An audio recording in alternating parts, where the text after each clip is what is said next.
fit me, okay? So they'll do that. See, the white supremacists, they are masters of psychology. I mean, you know, they're the best psychologists in the world. They know how the mind works. They know how to make a black person laugh. They know how to make them cry. They know how to make them sad. They know how to do all of this. Why? Because they spend full time studying us. All right?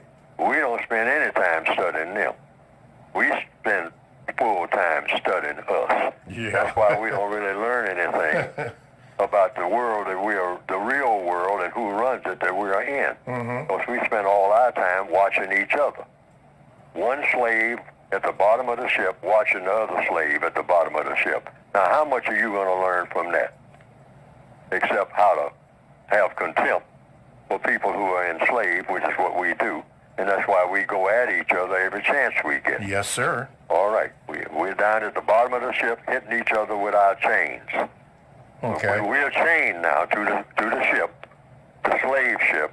That hasn't changed. So we spend our time doing what? Fighting each other in the bottom of the ship.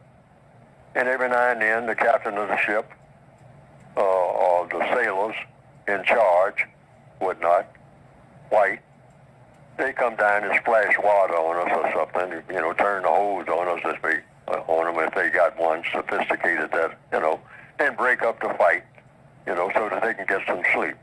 Because that's all it is. And they don't care about us. I mean, you know, just break up the fight so we can get some sleep. You're disturbing us. You dark people, you slaves and whatnot. The captain has to get his rest. The captain can't put up with all that noise that you sometimes make. They don't mind you fighting each other as long as you don't kill each other, because we got to use you, okay? We'll let a few of you die. I mean, you know, that goes with the trade. That's part of the business. But that's basically what it's all about. Well, I have been saying, and I'll reiterate it, if you can't guarantee that people are going to have constructive intentions. Constructive intentions. Anytime you go anywhere, everyone who is on the scene, particularly where it comes to black people, because we are all been loaded with poison. We have to realize that. We have a certain amount of hostility toward each other. We have to recognize that. You can get on a bus and you can almost feel the hostility if that bus is crowded with black people. I mean, you can just feel it. You can just feel that, you know, that there's vibes. It's not harmonious at all. It's not pleasant at all. I mean, when you get where you're going, you're anxious to get off of there. I mean, it's just, you can just feel something, even with no one saying anything, because there's all this hostility. The way you can see it in people's eyes, you can see it in their body language and whatnot. And this has always been, going back, I'll say, starting with right after World War II in particular. Because before World War II, you had the signs up in a lot of places. Rear seat for color. White section only. And so that kept black people kind of on their toes and a little bit of affinity for each other, because even when they got on a bus, they were reminded that they were nothing, that you are nobody. Get to the back and don't step on any white people's feet on your way there, or you just might be dead. That's how you might spend your morning in the morgue. So you understand that, you boys and girls. You boys and gals, you nothing people, you Negroes. You shouldn't even be on the bus. You should be honored to even get on the same bus with white people.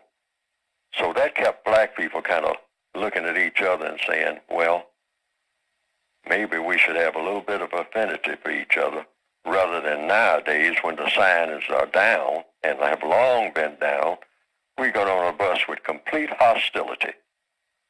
Total hostility. We ought to think about that. Someone says good morning to you. I mean, you look around, you know, as if to say, what you saying good morning to me for? I mean, you know, might be a good morning for you. Ain't no good morning for me. You don't know nothing about my life. I'll cut your throat. But that type of hostility. in their minds at least. They know who they are. We know who we are. We know we're like that. And we ought to stop it.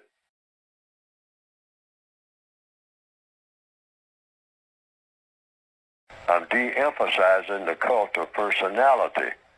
We've got to get away from this thing of Neely Fuller as some kind of leader. Neely Fuller is just a spokesperson for, hopefully, logic. I'm trying to get everyone to tap into logic. Like I sometimes use the character in Casablanca, the movie Casablanca, a real old movie that's kind of boring, really, to most people. But he's an individual. Okay. With everything against him. I wrote my book for the individual person who nobody will speak up for. In other words, you look around, you got nobody will help you. Okay. You don't have gang members, you don't have anybody. You're always alone. You're always alone. So I wrote a book for the person who's always alone. You got to figure out everything for yourself every day. Every day. Okay. Black people around you are not going to help you do nothing. That's the position you should take. All right? On the job and everywhere else. Okay. They're not going to back you up on nothing. You are alone. Okay? So I wrote a book for the person who is 100% alone. And how do you function when you're 100% alone and all you got is yourself and whatever the Creator helps you do through logic? The system of white supremacy is a poisonous system. Very poisonous. Lethal. All right? Wipes out people. I mean, distorts people, messes people up, makes zombies out of people, the walking dead. That's what the system of white supremacy does. It's extremely powerful, all right? And it's wicked, okay? And it is supreme.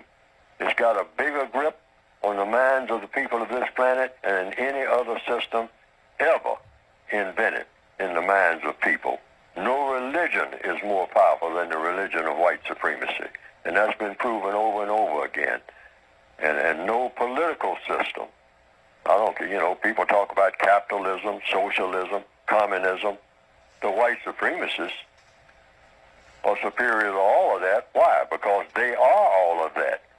The white supremacists are the most powerful capitalists that the world has ever seen. They're the most powerful communists. They have more in common with each other than the world has ever seen. Just think of the word communism. That just means in common, that's all. You have in common with another person. The white supremacists have more in common with each other than they have with anybody. And they don't need to be in common with anybody else other than themselves.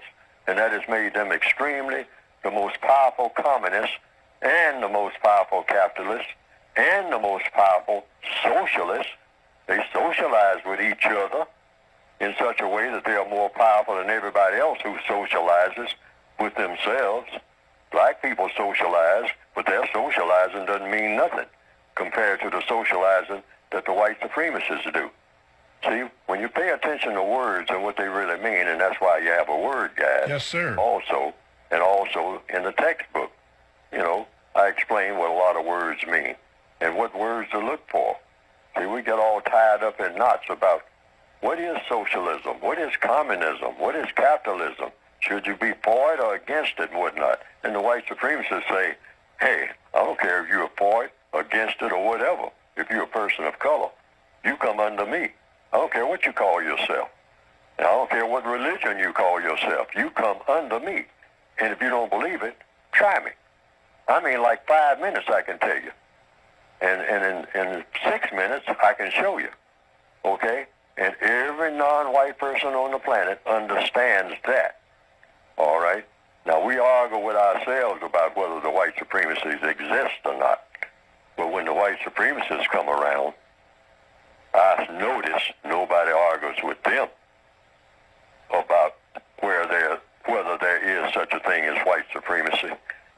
I've seen that put to a test over and over again. Black people argue themselves. Fuller, that white supremacy ain't nothing to that, man. You talking all that garbage and whatnot. Man, you've been so brainwashed. I mean, you one of them old back-of-the-bus Negroes from way back. Man, you can't keep up with the times. I mean, ain't no such thing as that. And then one white supremacist will show up and the whole atmosphere changes. Now, let's nail this down right quick. the white supremacists will say anything. Okay. See what I mean?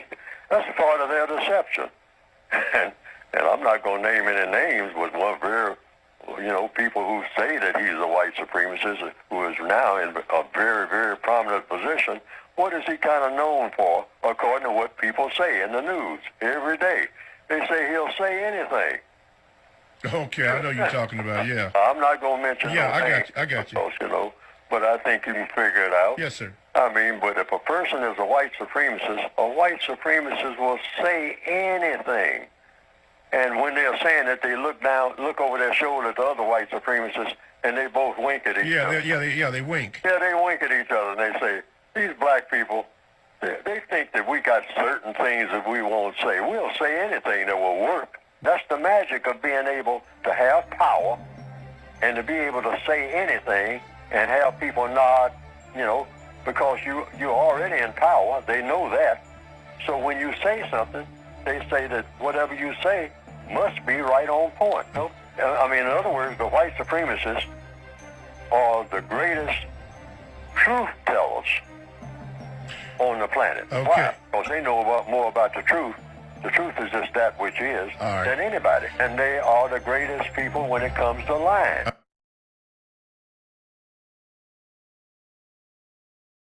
White males have always mistreated all females and taught black males and encouraged black males to mistreat black females. All right? So females all over the planet, all of the females all over the planet have been grossly, horrendously mistreated and are being mistreated even as we speak. I mean, that mistreatment is not isolated and whatnot. It's just people just mention it every now and then. But it's 24/7. It goes with the system of government that we have, the world government. It is okay to mistreat females, whether you're white or non-white, except if you're non-white, you better be very careful about mistreating a white female, all right?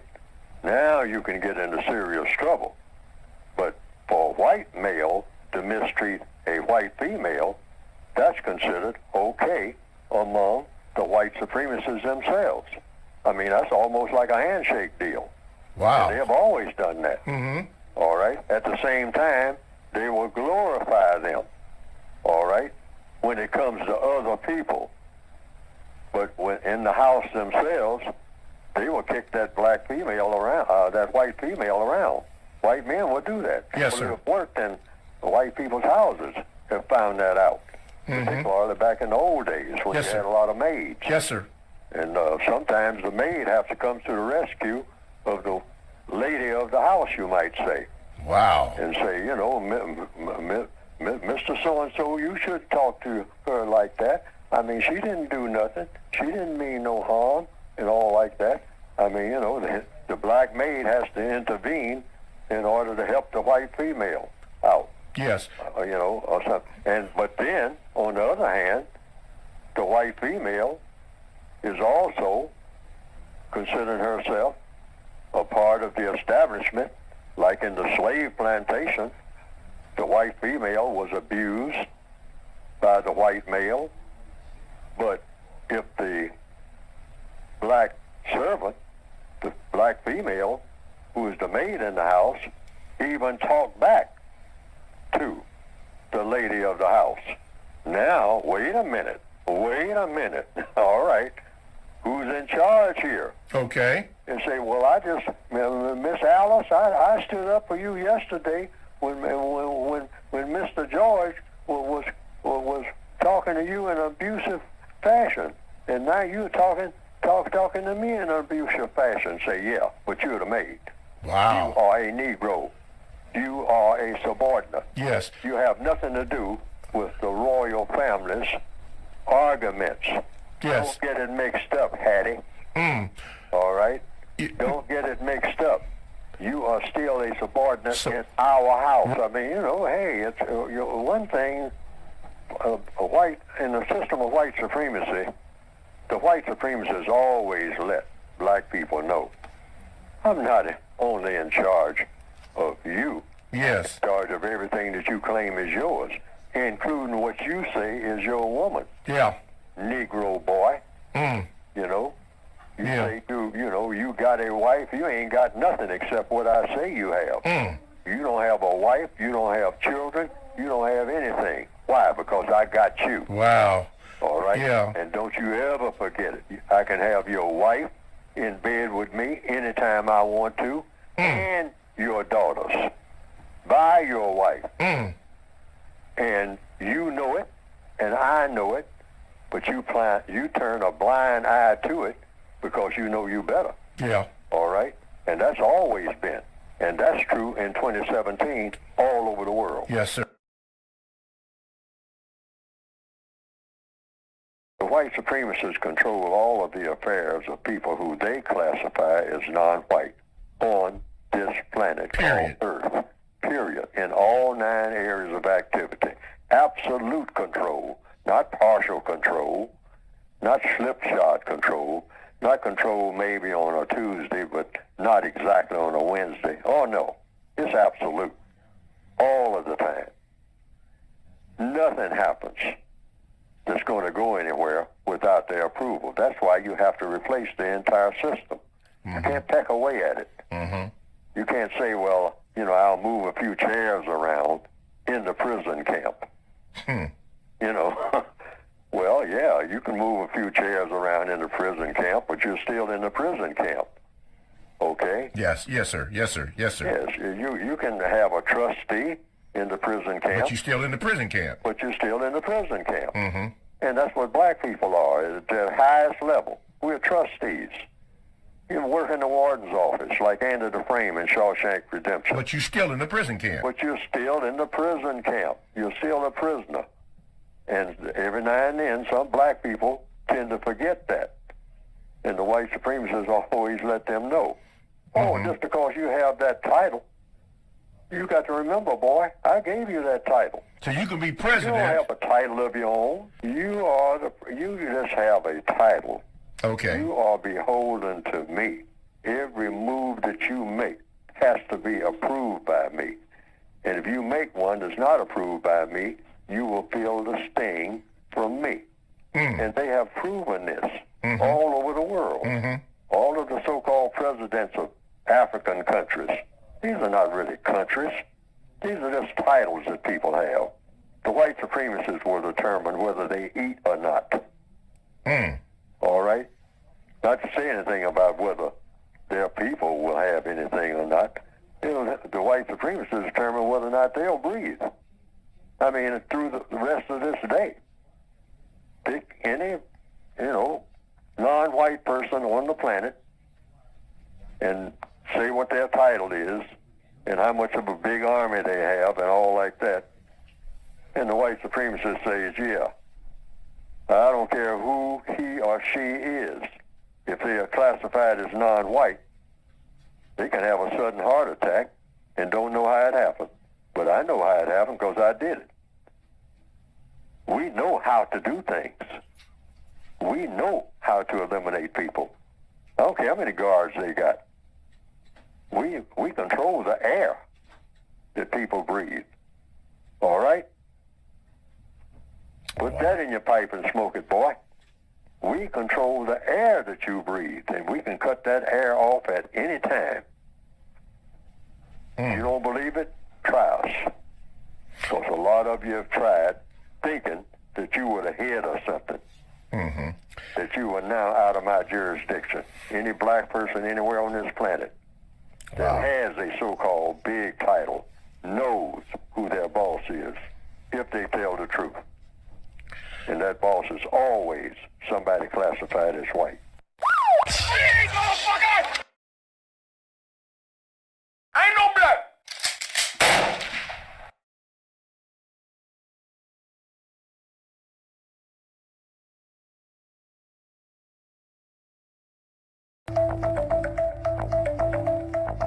But then you have a huge number of white people who say, yes, let's keep it, but let's make it look like it's not what it is. And let's stay on that course. Let's be deceptive. Let's be hypocritical. Let's all get on the hypocritical wagon. Let's all smile when we're in pain and keep up the front. That's the best way of the future, because we'll have more stability that way and less unrest. Keep these black people confused and robotized and walking around not knowing what to do and what not, or what's going. Keep them ignorant so that they don't even know what's going on or who's running things and really don't even care too much. Keep them in that state of mind. Because if we do it the old-fashioned way of just letting them know that, hey, white supremacy is here to stay forever, then they'll be angry and upset and we'll have more problems. Yes, black people knew. Black people know that they want something different from what they're used to.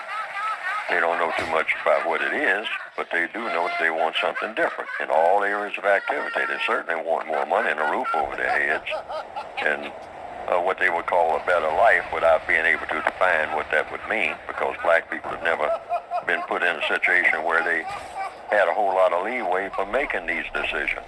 Decisions were always made for the victims of racism.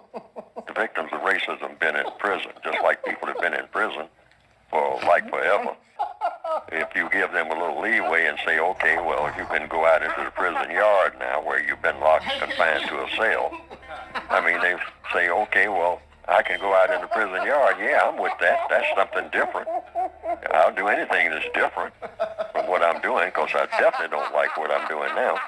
And so let me out into the prison yard. But I have a question. Once I get into the prison yard, what do I do out there?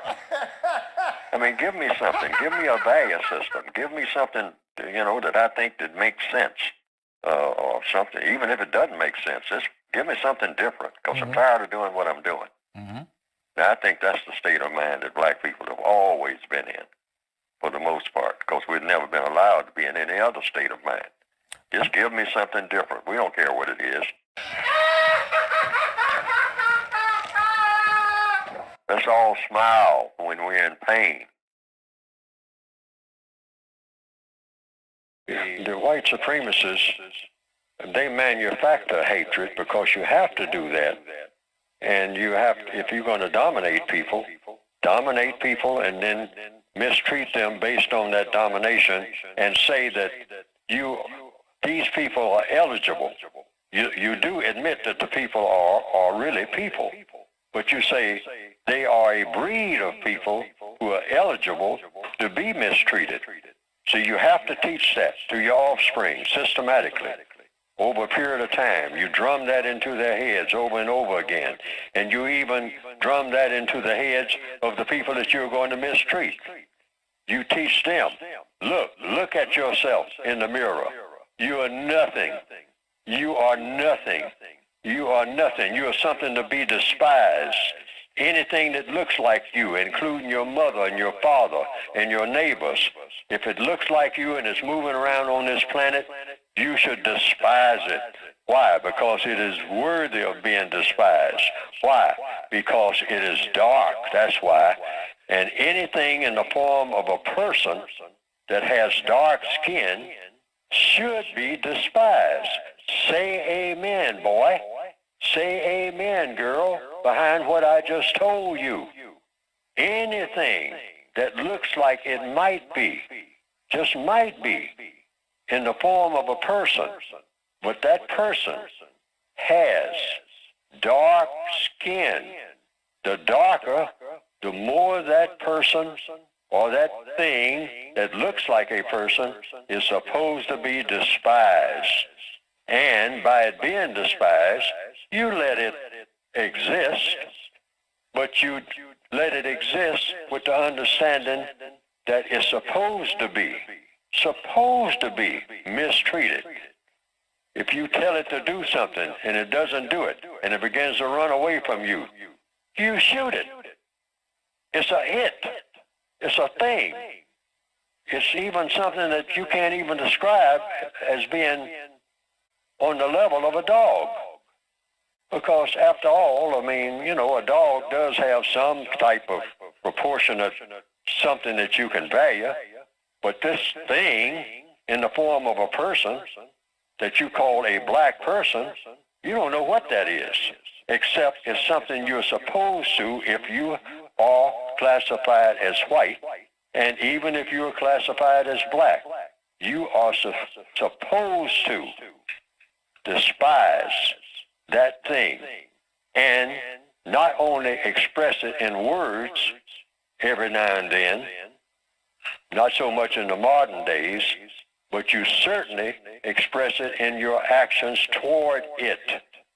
Put it last on your list of things that are supposed to be given any kind of constructive consideration. And this is the society that we're in, worldwide. And that's another thing. Stop talking about in the Northwestern Hemisphere. This is worldwide, always has been. White supremacy is everywhere. There's no place you can go where it doesn't reign supreme. That's what it means by supreme. That's everywhere, in every area of activity. Economics, they control it. If there's any people of color calling themselves having some kind of economic system that's not subject to the white supremacists, you're fooling yourself. Education, they hoard all the knowledge and have you come to them to get it. They have it set up like that. And they tell you how much of it you can get. And not only that, if you're a person of color, they tell you what you can use it for and what you better not use it for. And they got the muscle to back it up. And then that's economics, education, entertainment, labor, law, politics, religion, sex, and war. And if you have color in your skin, they dominate your movements in all of these areas of activity, truth be told.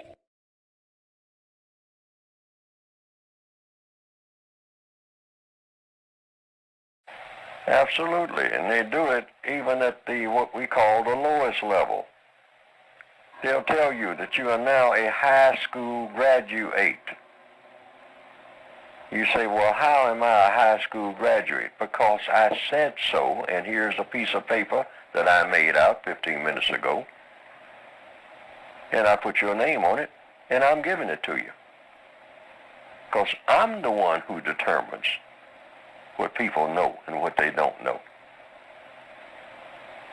I'm the God here. So I'm saying that you know these things. And so you take the piece of paper and you look at it and you say, now, okay, that's nice. This sure is pretty. You know, it looks good. Got my name on it too. Say, okay, I gave you the piece of paper saying that you now have a degree of knowledge that I have given you. And I put your name on it that I have given you.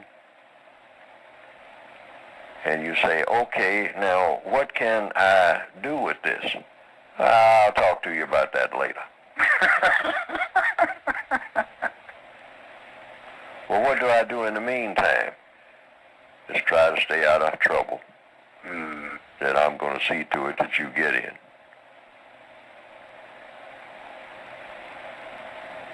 But you go over there to this building or that building and get in line, and we might have something for you. Depends on how I feel by the time you get there. By the time you get over there in my brother's place.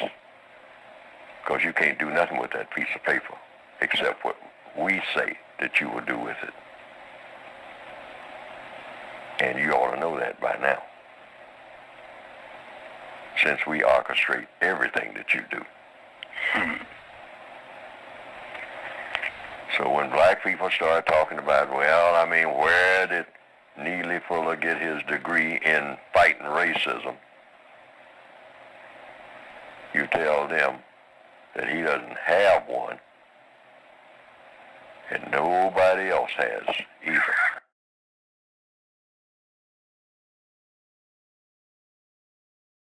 That's why I tell black people, just to make yourself feel good. Don't pump yourself up on a lie. Don't go around talking about, that you don't believe, because you say you don't believe in white supremacy, that, that white supremacists don't tell you what to do, and you're walking around on this planet as black as can be and saying that the white supremacists don't tell you what to do. I run my own business. They don't run my business. I run my own business. Well, stop and think. Stop and think and ask yourself, are you really telling the truth? No, these people don't tell me what to do. That's why I'm where I am today. Well, where are you today? If you're black and anywhere on this planet, exactly where are you today? Anywhere on this planet, if you're not under the system of white supremacy. That's the question. I started off this program like I start off and continue in all programs because it's a scientific fact. All problems are solved through the process of what? Questions and answers. So when a black person says, no white supremacists tell me what to do, oh, then the question is, does anybody tell you what to do, ever? And if so, who, when, where?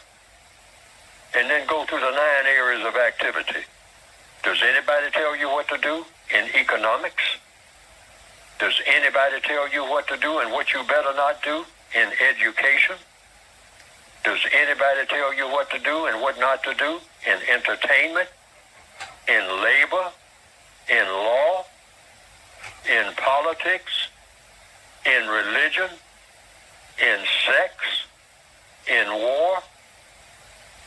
And if the answer you give me, and you're black, is that nobody tells me what to do. I'm my own boss. I got my own business and everything. You need to stop and think about what you're actually saying.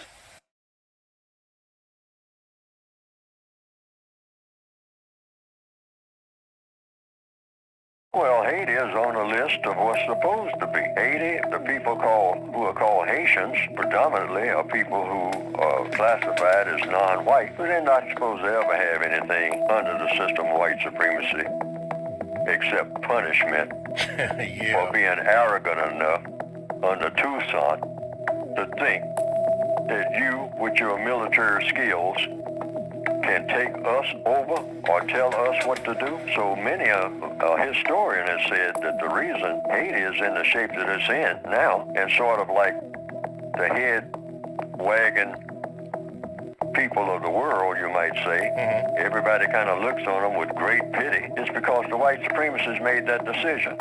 We're going to make examples of you. Don't you ever think that you can have military force against me, us white supremacists of the world. And we're going to make a perennial example of you up until the point we decide that we're not going to make that example. But you're going to be in poverty. You're going to be pitiful. You're going to be beggars of the first order. You're going to be dislocated trying to find a place to go because you can't stand being where you are, because I'm going to see to it that where you are will never be anything until I decide that you're going to be something. That's like putting a vice grip on somebody. Yes, and that's... they're letting the dark people of the entire world know, hey, you want to get in my face, look at Haiti. That's what's going to happen to you. It's going to happen. Now get out of my face. You can be comfortable in a prison, which is what the white supremacists have made the world for people of color, a prison. They've made the entire planet a prison that they run.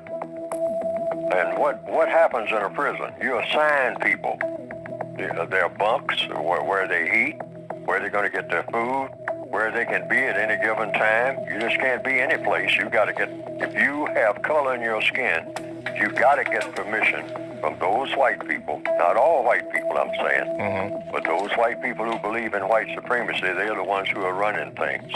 So they tell a person, black, brown, red, yellow, beige, tan, anybody who has color in his or her skin, they say where you can be on this planet. They say, you can't come here. You can't go there. You better not cross that river. You didn't get my permission. boy, girl, gal, you didn't get my permission. Get my permission before you cross that river, before you cross that ocean, before you come in my ocean, or before you violate my airspace. You better not borrow a plane or nothing like that and fly in my airspace without my permission. I tell you people of color where you can go. If you want to trade with somebody, even one of your cousins, on a distant island somewhere, you better get my permission before you take off. Because I will stop you on the high seas. You're on my ocean. This is my ocean. I don't care where the ocean is. It's mine. You get my permission.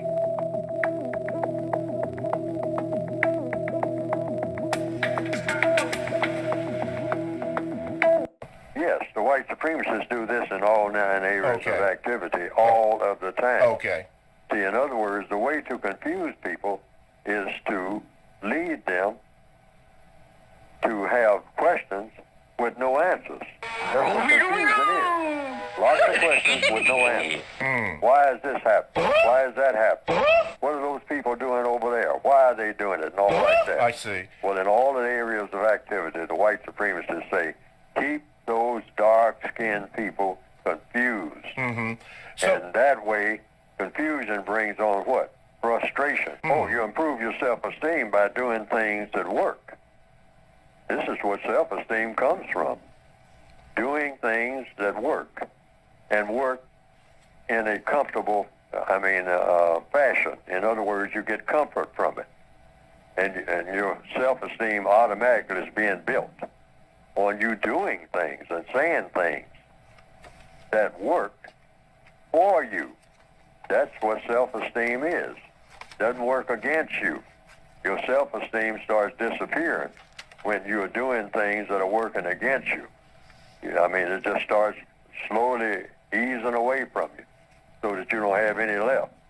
But all so-called self-esteem comes from you know what to do, you know how to solve problems. See, basically that's it, problem solving. And that's where self-esteem comes from. When you get to the place you have a whole lot of problems, you don't know how to solve them, your self-esteem goes, and then you just start doing any kind of old thing. Just start lashing out at anything because you're frustrated. Confusion brings about frustration.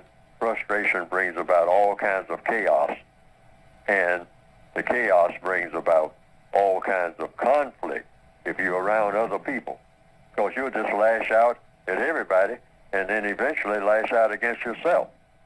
What you're doing when you really just lash out at anybody and everybody with no particular reason for doing so, which is what black people do a lot of. That's why we are very toxic when we're around each other. We're frustrated, we're confused, we're angry, and we're going to take it out on somebody. We don't want to keep just hitting ourselves upside the head all day long, so we hit somebody else upside the head. Why? Because they look like us. And so since we're the ones that are confused, we want to lash out at anything that looks like the person that's confused. Yes, sir. So the person that looks like me is me. So since I'm not looking in a mirror all day long, and I'm angry with myself because I can't figure out what to do with myself, so I will pick out somebody that looks like me. This is the way it works. And I will lash out at that person. Might even kill them. Wow. What you looking at me for? Oh, you see my weaknesses. You see I'm confused. You see that I don't know what I'm doing. You think that I'm not a man. I'll kill you. I'll kill you. That's what I'll do with you. I'll take care of that. Meaning, I'm shooting myself. Because when I see them, I see myself. Because they are weak also. And they, black people expose each other's weaknesses and then get mad about it. And then don't stand. That is the reason we slaughter each other.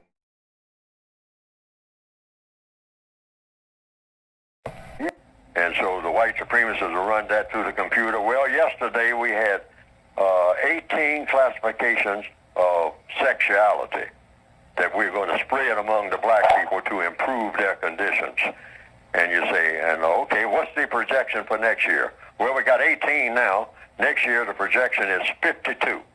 52 different types of sexuality to choose from for you black people. And you say, well, why are you doing this, sir? Well, it's going to improve things for you. You black people want to be improved, don't you? All right? Well, get on board with this. Listen to me. All right? You need to diversify your sexuality. I mean, it's something incorrect. Your sexuality is too limited. You talk about some male-female mess. I mean, well, you need to kind of branch out a little bit. I mean, all you ignorant black people all over the world talking about some male-female. I mean, are you crazy? Male with female? Are you crazy? No. Well, sir, out of all due regard, what should a male do? He's got a phallus, and the female has a vagina. Well, I'll tell you what. The white anus is the new black vagina. How about that, boy? Wow. Sir, what are you saying? That's right. And the holy grail of all sexuality, as always, all you dumb, ignorant black people, the holy grail of all sexuality is what? The white female vagina.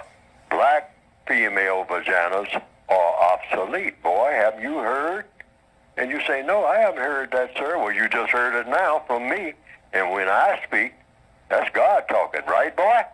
Yeah, okay. Let's do a little backslapping here. Let's do a little high five. Wow. You like that? Get on board, all you intellectual black people. We are going to disperse sexuality into thousands of different types of sexuality if we can get you to buy into it, to get you away from what? That black male with that black female, that's what. Because eventually that's what we're going to have to keep doing. We're going to have to make it real uncomfortable for that black female to be around a black male at all and having these little black offspring forever that's making problems for us that we're getting to the place we can't govern. So we got to disperse your sexuality where you will trade in all your sexuality for some fancy bling-bling around your neck, and you got no phallus at all because I cut it out like I did back in the days when I used to hang you black people up on a tree and castrate you. Now I call it not castration, I call it sexual alteration. Wow. Don't you want your sex alterated, boy? Yeah. Come on in. I can alter your sex, and not only that, there's a bonus that goes with it. If you spread that word around the neighborhood, I'll give you good money. I'll put you in the movies. I'll put you on television. All right. I'll give you a spot. And now we'll, since you don't have any idea what to do with yourself, not even your own bodies and whatnot, we'll just draw pictures all over your body and have you flock into that. We'll have you working hard, looking forward to getting enough money together to come into the tattoo parlor. And we will draw pictures. We'll draw designs. We'll draw whatever we imagine all over your body, like we used to do under the elevated tracks or over on some abandoned warehouse, because that's what you are. You are an abandoned warehouse. So I will draw tattoos on you and have you pay for it, because you don't have any idea of what to do with yourself. You're just looking around for somebody to tell you what is valuable, what to do, what not to do. You're looking around for somebody to tell you this, and we have always done the telling, because you don't have any idea of what to do with yourself. So that's what we do with you people. We always have ideas about what we are going to do. You don't have any ideas about what you are going to do when you get your cap and gown and walk out of an institution that I set up for you to get your learning. You have to look to me, and I will always tell you what to do and will always be to my advantage, because I'm a white supremacist. That's the way that works.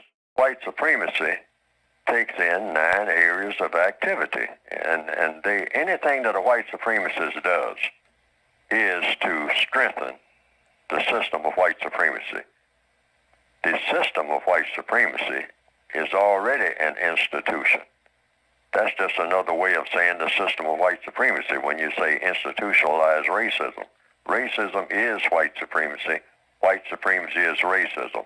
There's no other form of racism. So that's already in place. So I call it in capital letters the system of white supremacy.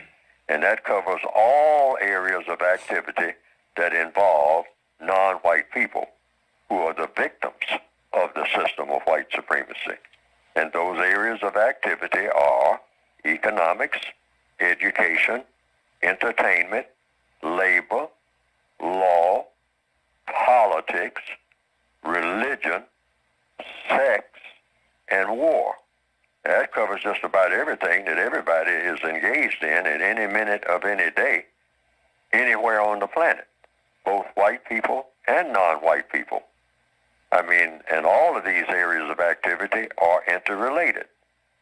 Religion is associated or interrelated with politics.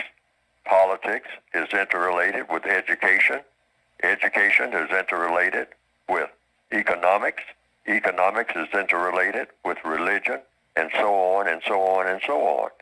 So what the white supremacists did, they looked at the non-white people, the people of color on the planet, and say, we are going to dominate all of these people simultaneously, all of the time, in everything that they do and say. And we are going to figure out a way to not only dominate them, but we are going to mistreat them. Oh. We're not just going to be their bosses. Okay. We're going to mistreat them. For what? For fun, for glory, and for material gain. Okay. That's what white supremacy is. The white supremacists will say anything. You will say, well, we have a system of white supremacy in place. This Neely Fuller, he's going around saying that there's a system of white supremacy. And the white supremacists will say, if they think it will work for them, they'll just simply say, Neely Fuller is crazy. There's no such thing as white supremacy. It doesn't exist. It never did exist. He's making it all up. They'll say anything. A white supremacist will say anything that they think that people will believe. They don't care. They use words to do one thing, to strengthen their position that's already in place.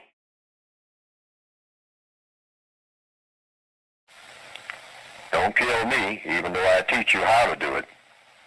Kill your brother and the fellow down the street. And anybody who remotely looks like you. Kill it. Kill it. Harm it. Kick it. Curse it. Write a song about kicking it and killing it and cursing it. And try to get everybody to listen to it. And then go out and do it. And try to get them to do it. And call that our culture. Isn't that wonderful? I wish somebody would copy it. Everybody should be like that. Mass sickness. That's what the system of white supremacy spawns. You have done an excellent job. Even as we speak, it manifests itself all over the world. Get me a 9mm and kill somebody that looks like me. That's what I do. That's the mind of a stone victim. A person who has been completely victimized because their mind has been completely turned upside down, inside out, and then finally just completely oblivious. It's not even a man. Robotized. Niggerized. A thing. Not even remotely resembling a humane person, a human being. All 9 areas of activity, this is what the white supremacists enjoy. They have made the world a cesspool of this nonsense. Some areas of the world, people don't have the sophisticated pistols and rifles, so get a machete.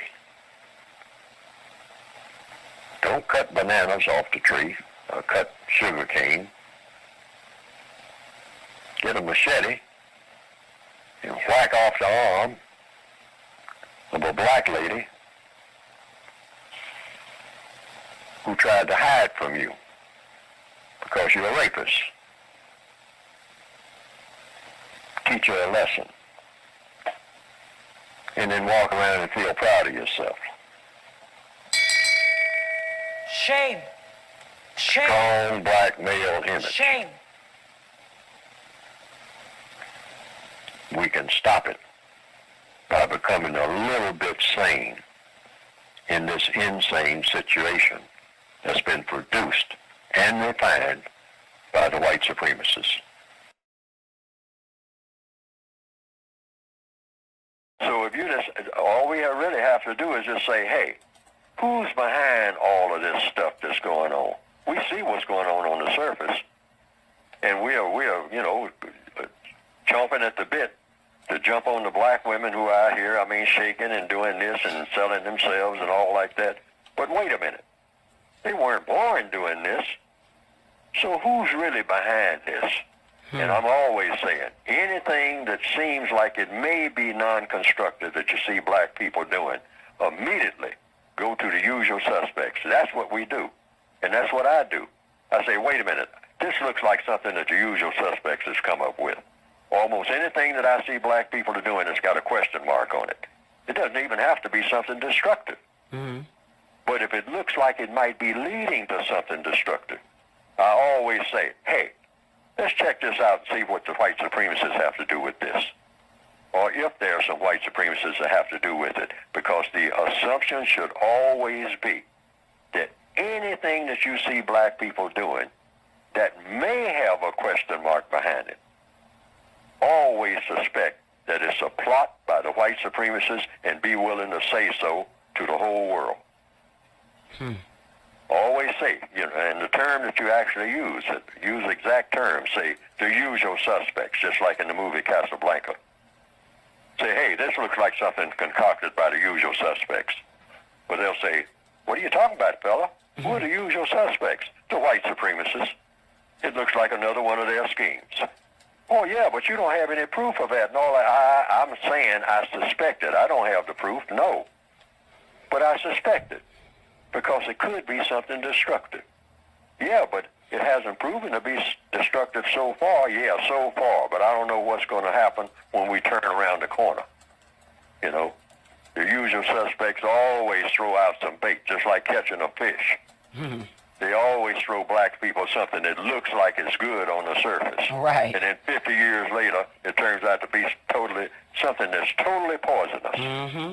And now we're 50 years behind wrestling with that poison. Anytime they come down the pike, you should have one thing in mind. We're talking about what to do about things now. When I see them coming, this is a part of the code. When you see people coming, I'm not talking about all white people, but when you see white people approaching you with anything, any kind of new fad, anything, any kind of something that's going to help you, always have in your mind, here they come, what are they up to now? That should be on every black person's lips on the entire planet. Here they come again. What are they up to now? That should be your mindset. Right.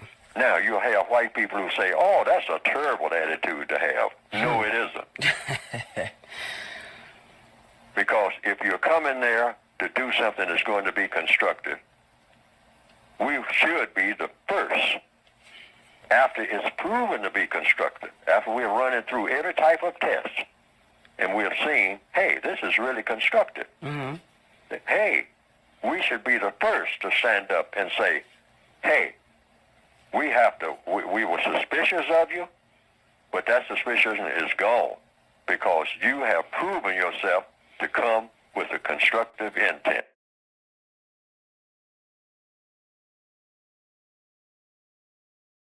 White supremacy is not something you run into every now and then. Racism is not something that you encounter every now and then on a job. The whole job is racist. But I'm saying a person will say, I ran into some racists on the job the other day. I think there's some racism going on in that place where I work. Racism is the job. The whole thing is racist because the whole world is racist. There's nothing on this planet that's going on that is not racist. By racist, I mean what? That is not being orchestrated either directly or indirectly by those white people. Here again, I want to emphasize, not all white people. I never said that, but it's being conducted by those white people who have perfected the institution of white supremacy. That was a choice, and it took them quite a while to get it together, but when they did, it turned out to be the greatest political and religious force that the world has ever known.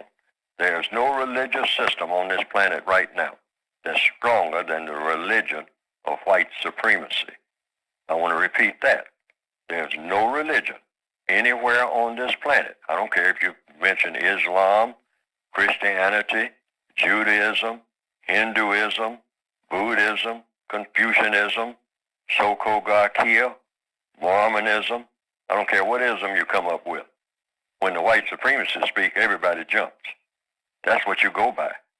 When they speak, everybody jumps. Everybody falls in line. Everybody starts running. They're trying to get their babies in their arms and running across the desert. And they're reciting their religious creeds and all like that. But they are running from the white supremacists if the white supremacist says, you better run, because I will put a hurting on you. Yes, there is a God somewhere, but I'm your God, and you will obey me. That's the white supremacist creed. If you have dark skin, you will obey me. I don't care who you pray to. I don't care who you clap your hands to. I don't care how many hosannas you sing in your elaborate churches. When I step in that church and say, everybody out of here, you better get out of there. You better get out of there, and you know it. And you know it not by Neely Fuller telling you this, but by your own experience. In fact, you can't even establish a church without my permission. I'm your Roman emperor, and you ain't figured out how to get me out of that position yet, which means I'm smarter than you are, all of you put together, all of you black, brown, red, yellow people on this planet don't have nothing for me, because when I speak, you jump, and that's proof that I'm supreme. And you can talk about all that ancient building the pyramids all you want to, and I will tell you, yeah, have fun. Talk about how you did this and how you did that. But when I tell you to get up out of that chair, you will move. When I tell you to sit down, you will sit in that chair, and you won't move until I say so. And I prove this every day. Neely Fuller doesn't have to tell you. Just get in my face, and you'll find out in about 2 seconds who your God is. And I've always proven this. Now, this is the voice of the people who believe in white supremacy. I've never seen anybody who didn't back down when they decide to get rough. When they really decide to get rough. Now, sometimes people get in their face and say all kinds of things.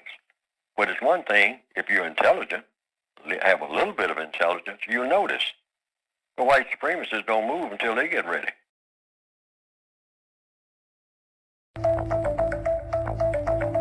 There are 9 areas of activity. The 7th area is religion. And economics, education, entertainment, labor, law, politics, religion, sex, and war. The white supremacists, when they got the idea that they were going to establish something called white supremacy, they said we have to dominate these people in all areas of activity, including their religion, particularly their religion, because religion is what? A strong belief backed up by action. That's all any religion is. And the white supremacists said we're going to make white supremacy the strongest religion that has ever existed. They have succeeded in that. They are not in the process of doing that. Christianity, Hinduism, Islam, Confucianism, Judaism, all of these other religions don't come anywhere close to being as strong as the religion of white supremacy, a strong belief backed up by action. So people are in complete disarray, confusion, which is what the white supremacists do. They confuse people. Well, we got them confused. We're working on getting them all confused sexually, but we have long ago got them confused when it came to the seventh area of activity, religion. All of these dark-skinned people around here killing each other, hitting each other over the head with the Bible, having endless barbershop arguments about what Ezekiel meant, or what Solomon did or didn't do, or what Ruth said or didn't say. We got them confused. That's what we do. We take any holy book and we read it, and we thoroughly add to it and subtract from it. And then we distribute pamphlets, or samples of it. That adds to the confusion. With our names on it. And we establish different type of churches and whatnot. Different church on every corner with a different name. Supposed to be the same religion, but we got a different church with a different name. Adding to the confusion. Go over here to the Protestant church. Oh, no, they don't know what they're talking about. Then go over here to the Catholic church. And, oh, no, they don't know what they're talking about. Well, what about Jehovah's Witnesses? Okay, well, we'll sample some of that. And they don't know what they're talking about. And then the white supremacists sit back. Well, when it comes to all you dark-skinned people, you got one religion. And that's the religion that I say that you have. But I might say, depending on how I feel, that you will have all of them at once or none of the above. But you will bow down to one religion, and that's the religion of white supremacy. I don't care what you think in your heads, and you black people can argue all you want to in the barbershops over there on the colored side of town, or in your millions of churches. You can scream and yell and stomp and holler, but when the white supremacists walk into your church and say, all of you, get on your knees to me, because I'm the one who feeds you, clothes you, shelters you, and even allows you to have a church on this corner rather than a parking lot. So you will do what I say, or you will feel my wrath. I'm your God, and don't you ever forget it. Most white supremacists say, who, me? Yes. I'm not a white supremacist. I don't believe in racism. I'm a nice guy. Hey, I'll shake your hand. If you want a hug, I'll give it to you. I don't believe in that stuff and all like that. And all the time he's wink, wink, wink. Yeah. All right? This is the modern day, the refined white supremacist. Mr. John Wayne apparently wasn't very refined. That's why I'm quite sure that the refined white supremacist said, hey, we all feel that way. Yeah. But you don't say it out loud in this day and time. This is to be expected. Yes, sir. You should always expect. You're in a world dominated by racism. There's one government on the planet. That's the government of white supremacy. All of the so-called governments are just pretend governments. They seem like they're governments. The white supremacists make the major decisions among the people of this planet. Most of the people on this planet are classified as non-white. The major decisions that affect the everyday existence of anybody classified as non-white is going to be decided by racist man and racist woman, people who are sometimes, in a generic sense, called white supremacists, people who believe in mistreating people based on color. They're the smartest and most powerful people on this planet. So therefore, when he goes into the store, like I said just a few minutes ago, black people have been given the reputation of being potential thieves and robbers, on a small-time level, because the greatest thieves are the white supremacists themselves. That's where we all learned it. Because they steal whole continents, okay? So that takes care of that. You're talking about theft. I mean, they glorify thievery and robbery, but they pass it on to their slaves, to their victims. So therefore, we have that kind of reputation. So we should expect that. I expect to be profiled all the time. You should, we're not in paradise. We are in a system of white supremacy worldwide. Yes, if sir. you have color in your skin, you are a prisoner of war already. To a prisoner of war walking up to a jewelry store, oh, sure, the doors are going to slam. And people are going to approach him with guns and say, what are you up to? You have color in your skin. You got a reputation. Your reputation is everything that's about not being somebody of any decency, of any correct intent. You people are throwaway people. You are a threat to our establishment anytime you show up without us sending for you.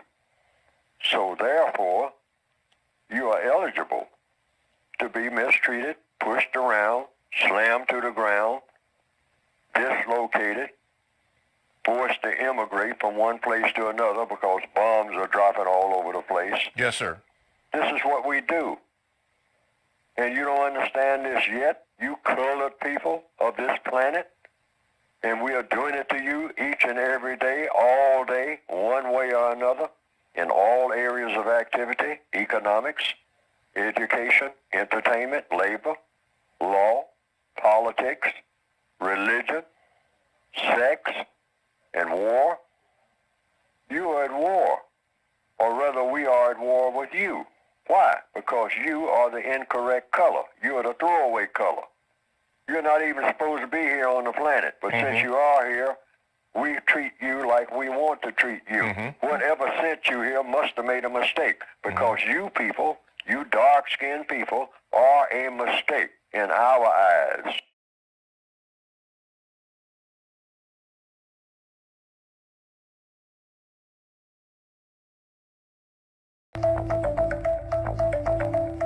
The left muscle may come from the Creator. The many leaders, particularly religious leaders, say that's where their muscle is. They say they call on their Creator to settle all disputes.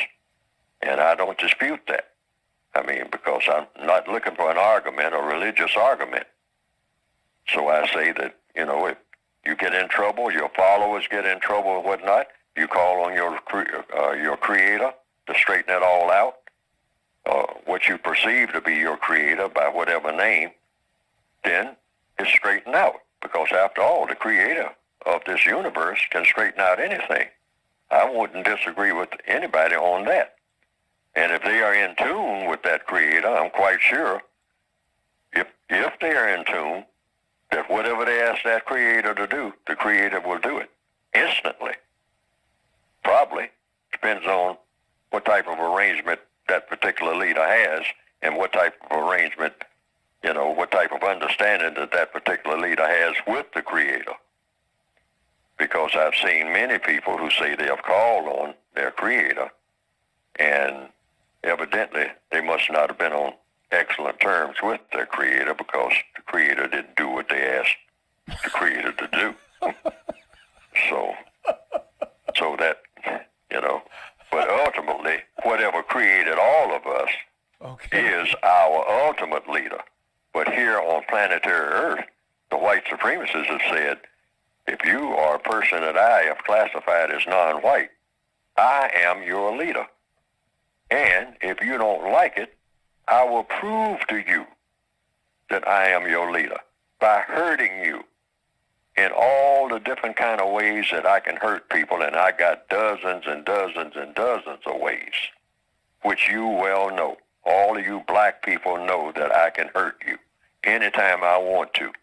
And a lot of you pray and all like that, but, your prayers are not answered. Haven't been answered so far when you get in trouble with me. So who is your real leader? Is it me, or is it somebody up in the sky or on the other side of the universe? It seems like you always obey me, because when you don't, I hurt you. And it seems like nobody's been able to stop me. So far.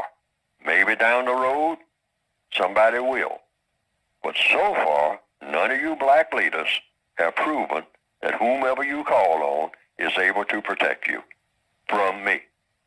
Protect you from other people, maybe, but not from me, the white supremacist. That's why I call myself a white supremacist. I'm supreme over one thing, and that's you. Any person who is in touch, whatever can free us from this, just do it.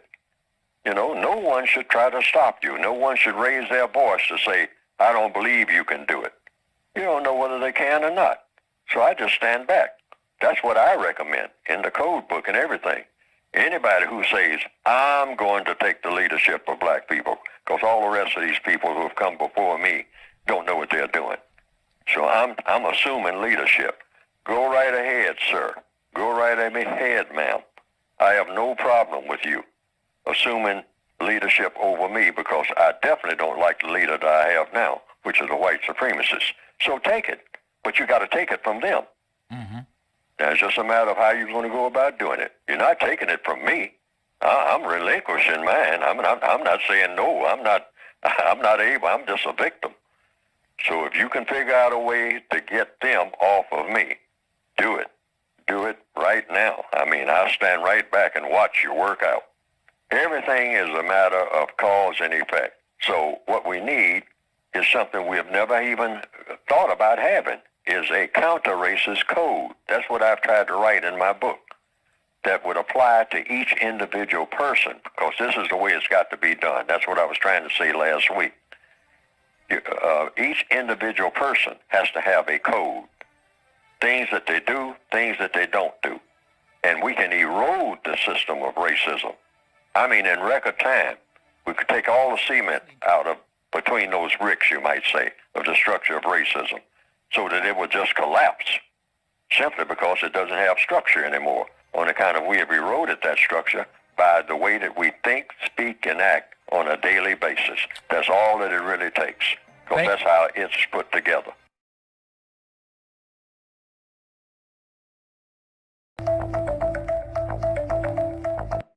Something that is very destructive. Whatever is going to cause destruction is evil. That's basically it. Okay. Now, everybody is capable of doing something that is destructive. And the white supremacist wants to emphasize destructive activity, evil activity, something that's going to always have a non-constructive result among dark-skinned people. This is their goal. They don't want to see non-white people doing anything that's constructive. They panic when they see that. If you're doing anything that makes sense, they practically lose their minds. No, we can't have them like that. We got to have them in a state of mind where they're doing stupid stuff all the time, destructive stuff all the time. Anytime that you look up and dark-skinned people are coming around, something very ugly is going to happen, because they're going to make ugly things happen, because we teach them to do ugly things, and we want to keep them in that frame of mind. If we lose that grasp on being able to control their behavior in a manner that they are non-constructive, except when we want them to be constructive. When we want them to be constructive for our benefit, then we'll allow them to do something constructive. But when they're among each other, see to it, watch them real close, and see to it that they don't do anything constructive. Because when they do something constructive, it means we're out of business. And we don't intend to be out of business. And what is our business? Mistreating people based on color. That's our business. That's our reason for being. That's our only reason for wanting to even breathe or be on the planet. What is the purpose of white supremacy? Mistreating people based on color for the fun, glory, and material benefit of people who are classified as white. That's the purpose of white supremacy in the modern day. Initially, it may have been another purpose, like genetic survival. But now they have been on such a roll for so long, it's for fun, glory, and material gain for the benefit of people classified as white. and for the complete confusion, destruction, and self-destruction among people classified as non-white. That's how they think the entire planet should be run forever. Don't do anything, first of all, to attract the attention. You have to be like a soldier on a battlefield. If you're a soldier on a battlefield, because that's where you are. We are all on a battlefield. We are on a battlefield.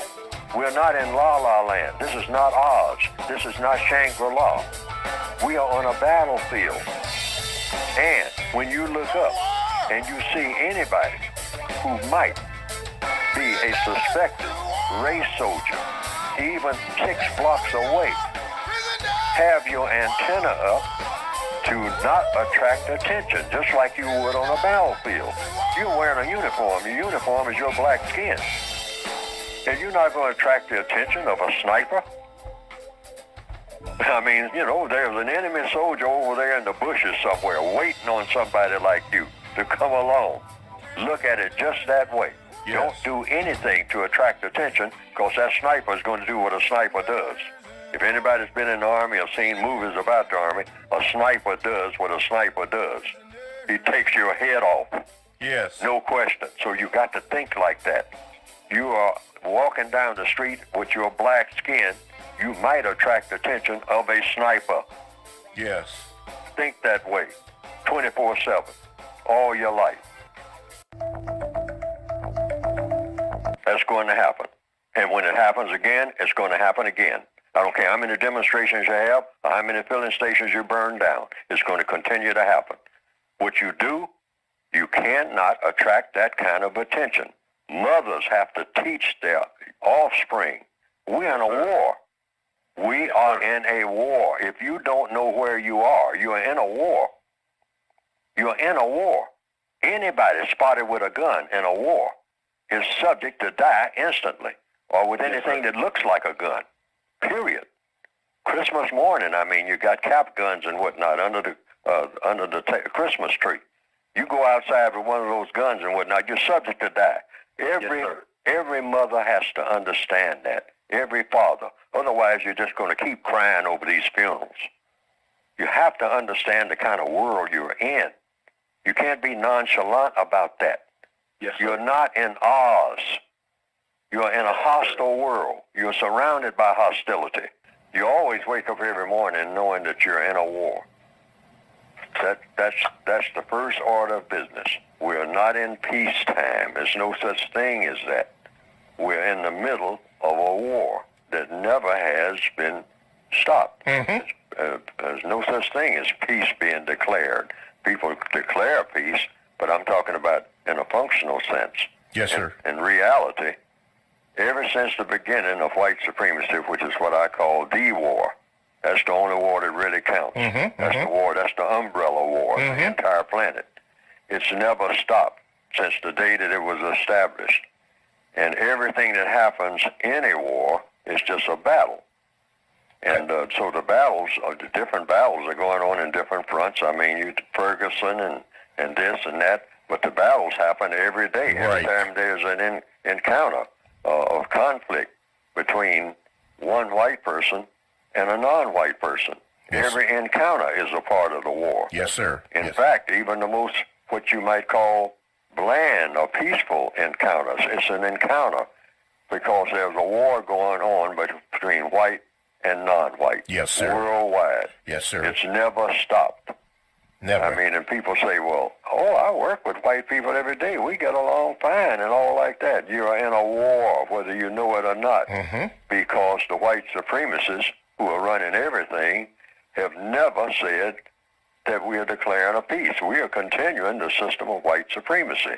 So just because there are individual people who are smiling and laughing and joking and whatnot, and they're going to football games together and waving pennants and all like that, doesn't say that there's not a war going on that is never stopped. So what we need is codification to wrap this war up. It's got to be accelerated, and that's what I try to write with my book, the textbook for victims of white supremacy.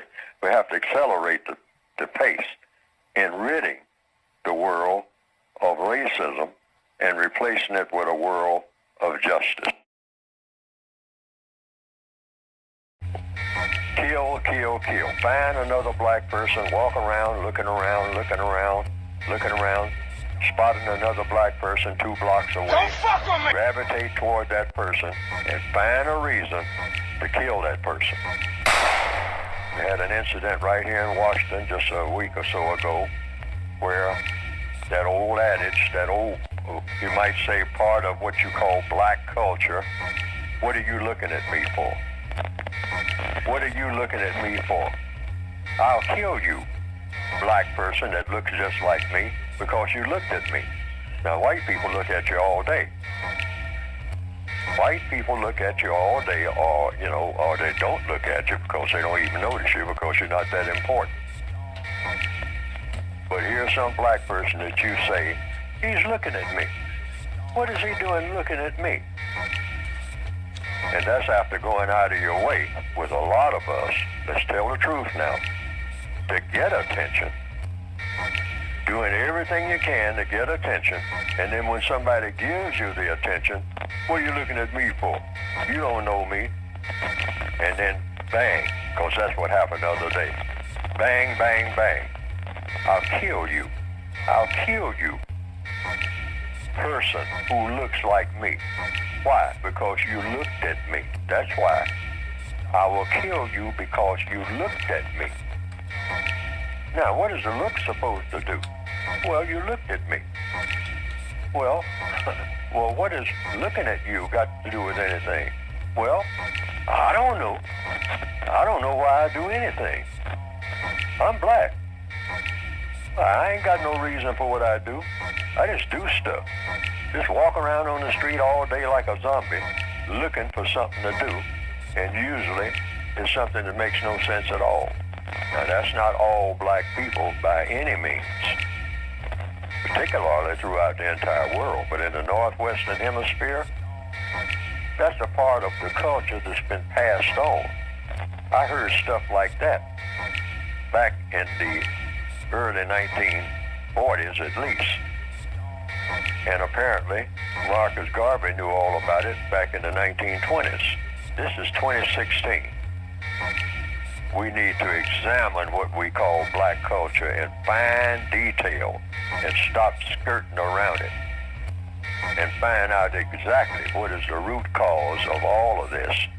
Of course, the root cause, in my opinion, is a system of white supremacy, which teaches black people that what you want to do in your life is find a reason to hurt yourself and other black people as much as you possibly can if you got color in your skin.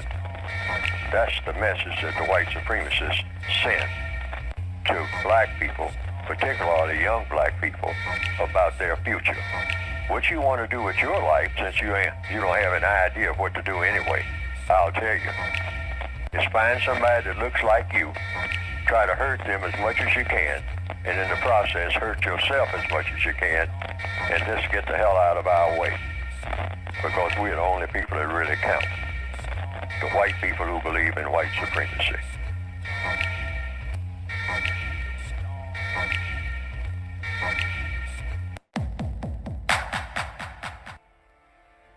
Well, most white people don't even like to talk to black people because, just on the conversation alone. It's on that. Most white people cut you off real short. They don't have time for no random conversation. They'll mention, how the Raiders going to do and something like that. That's about it.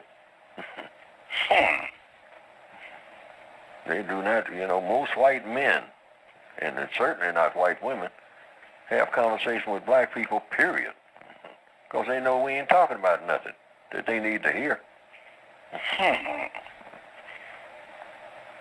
Now, if they think that you are a thinker and that you are a doer, that you get things done, they'll come looking for you to talk to you.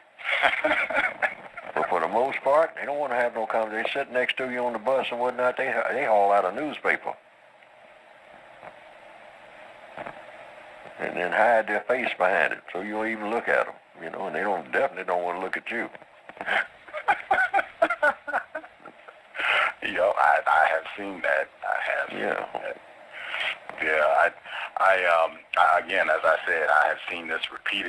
and I encourage non-white people to do that. In fact, a non-white person asked me, how would you go about talking to white people about racism? And I told them, you don't have to do that if you're a victim. You can just talk to them if you're trying to get a cheap plane ticket somewhere. White people should be able to help you out with that. If you're trying to get a mortgage or anything constructive. Oh, yeah, and when you hear them talking to each other, listen. Because in many cases, they are handing out constructive information. You pick up on things that you don't hear otherwise. But you just about know what you're going to hear from black people. That's how the fuck we do it in the corner. Hey, y'all niggas next. Word of my mother, nigga. Black, nigga. Fuck, nigga. Goddamn little homie. Goddamn little homie. Look at my face. Usually it's not very constructive. Wholeheartedly agree. Yes, you pass by 3 black people standing on the corner, and you pass by them, and the conversation is really depressing. Hey, man, I told the MF. Well, I ain't no fool.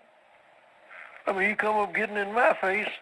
I told him he better not do that again. That's what you hear, just in passing them on the street. Yes, sir. Yeah, man, so, he fooling around with that woman and coming over and bringing her over to my house. They sitting down there, they eating my food. I told them, don't be coming back over there no more, Yeah, I told them, How long have I been hearing that? Over and over again, year after year, decade after decade. The conversations are nothing but conflict or something depressing. Just passing them. Just passing by the average black person. Wow. Just hanging out, standing there holding a conversation. Now, you go another block, and there's 2 white men there having a conversation, wearing hard hats. They're probably in, construction supervisors or something like that. See? They're saying, yeah, Brian, now, on this deal that we got going over on this 18th Street project, Now, are we going to need blueprints for that? See, this, you're just passing by. But that's the kind of conversation you'll hear. Hello? Yes, sir. Yes, sir. Yeah. You just pass. It's just a brief conversation, or you got on the elevator with them, the freight elevator or something. And that's what you hear on the freight elevator between 2 white men talking. Yeah, Ryan, so you come over and pick up the blueprints now, and that's on the 18th Street project. See, and we'll get started on that right away. We can do that, in a couple of weeks. If we should have it off and running, Say, okay, I'll see you, And then he gets off there. Then black people get on. Yeah, man, I told him, he ain't the only one got a gun. Lots of people got guns, and I definitely got 2 or 3 of them. He come over there getting in my face again like he did last Thursday. I show him something. Then they get off the elevator. Now, 2 different worlds altogether.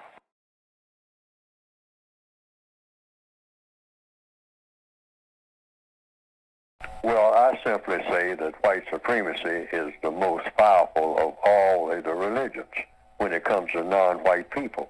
Non-white people try to practice a number of religions: Judaism, Christianity, Hinduism, Islam, Buddhism, Confucianism, black Mormons, I guess somewhere maybe black Amish people or non-white, Amish people.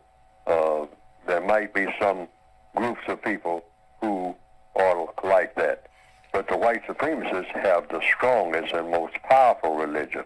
And they go around and examine all of the dark people of the world to see what religions they are practicing or what religions they say that they are trying to practice. Christianity, Judaism, Islam, etc., plus all of the hundreds of tribal religions. Some of them, names I can't even recognize Right. and whatnot. But they say that these are their religions. Okay. And so the white supremacists will examine everybody's religion who is a person of color. Okay. And they will see if there's anything in that religion that's a danger to the religion of white supremacy. And they will say, oh, you're going to have to take that out of your religion. And so far, it has been proven, and you can check and see, that the non-white people always take that part out of their religion. And the Okay. white supremacists tell them, So this is what you better do. So then the answer. I don't agree with that part of your religion because that's bad for my business. Okay. I'm simply saying, in simple terms, the white supremacists, if you're black, will come and look at whatever your religion is. And they will say, okay, you can do this, you can do this, you can do this, you can do this. You can do everything except this, Okay. and this. Okay. And then if I'm practicing what I call my own religion, I'll say, well, wait a minute, but you're messing up my religion. I mean, you just can't come and do that. And they will say, oh, I can't. Well, you violate what I just said. You in practicing your religion says, thou shalt do this and thou shalt do that and all like that in any of the areas of activity, economics, education, sex or whatnot. You got these religious things that you say that you practice that involved in sex, and you are a person of color, you're a black person, and you say your religion tells you not to do this when it comes to sex. I'm telling you to do this when it comes to sex. Okay. Or you're going to be in trouble with me. Oh, okay. Now, I don't care about you or your God. You don't get in trouble with me, boy. Woo. Or girl. Okay. I mean, so you take this out of your religion. If I catch you trying to practice this part of your religion, I'm going to come down on you with both feet All right. and everything else, and you know it. Okay. And so the average black person, it has been proven, the average person of color says, what? Yowza. Yowza. We don't say it in those words. We don't verbalize Right. it and all, but we very quietly don't do that anymore. Why? Because the master of the supreme religion on this planet among the people said so.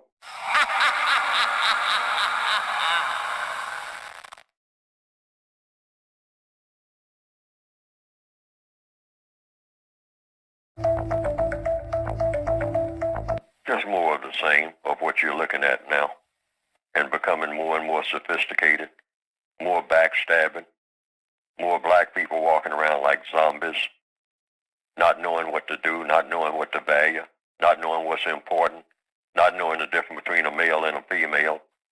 Just stone, obliteration of the mind. Complete. No value system of any kind. Just going around doing things like robots, like Frankensteins. On the course that we're on now, because of we don't have a vision, and people who don't have a vision, I'm saying, like I said in my book, because people have asked me this time through the years, what is it that we should want, Mr. Fuller? And I said, well, we should want to be what people ought to be, if we can ever find out what that is. And so that's an evolving process. So we'll put a label on it, said we should be evolving toward universal man and universal woman. Now, what would that look like? We really don't know, but it would be the very best that there is in a most constructive manner. And the only way you know the difference between something constructive and something non-constructive is by trial and error. So you always try to do the constructive thing in every area of activity. In economics, what's the most constructive way to use your time and energy?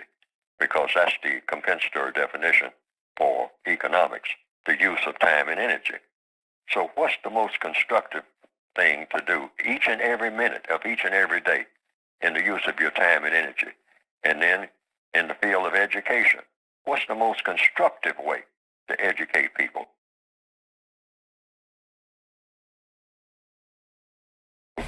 It's important to just understand all of the things that the white supremacists do. because anything that you miss, and whatever you miss about the way they go about doing things, that's what's going to eventually trip you up. They already know that. I mean, the system of white supremacy is very, very, very finely tuned, like a smooth-running automobile engine. It's very fine-tuned, and they're always checking to see that that engine is running smoothly. If they hear any rattles or anything, I mean, they go and check on it immediately, because it's not supposed to happen. I mean, they want a smooth operation. And the refinement stage of white supremacy means they do it so smoothly that the average black person, the average non-white person will say, white supremacy, that doesn't exist. Oh, what's that fool talking about? What are these stupid people talking about some white supremacy? I do what I want to do. I go where I want to go. Nobody tell me what to do.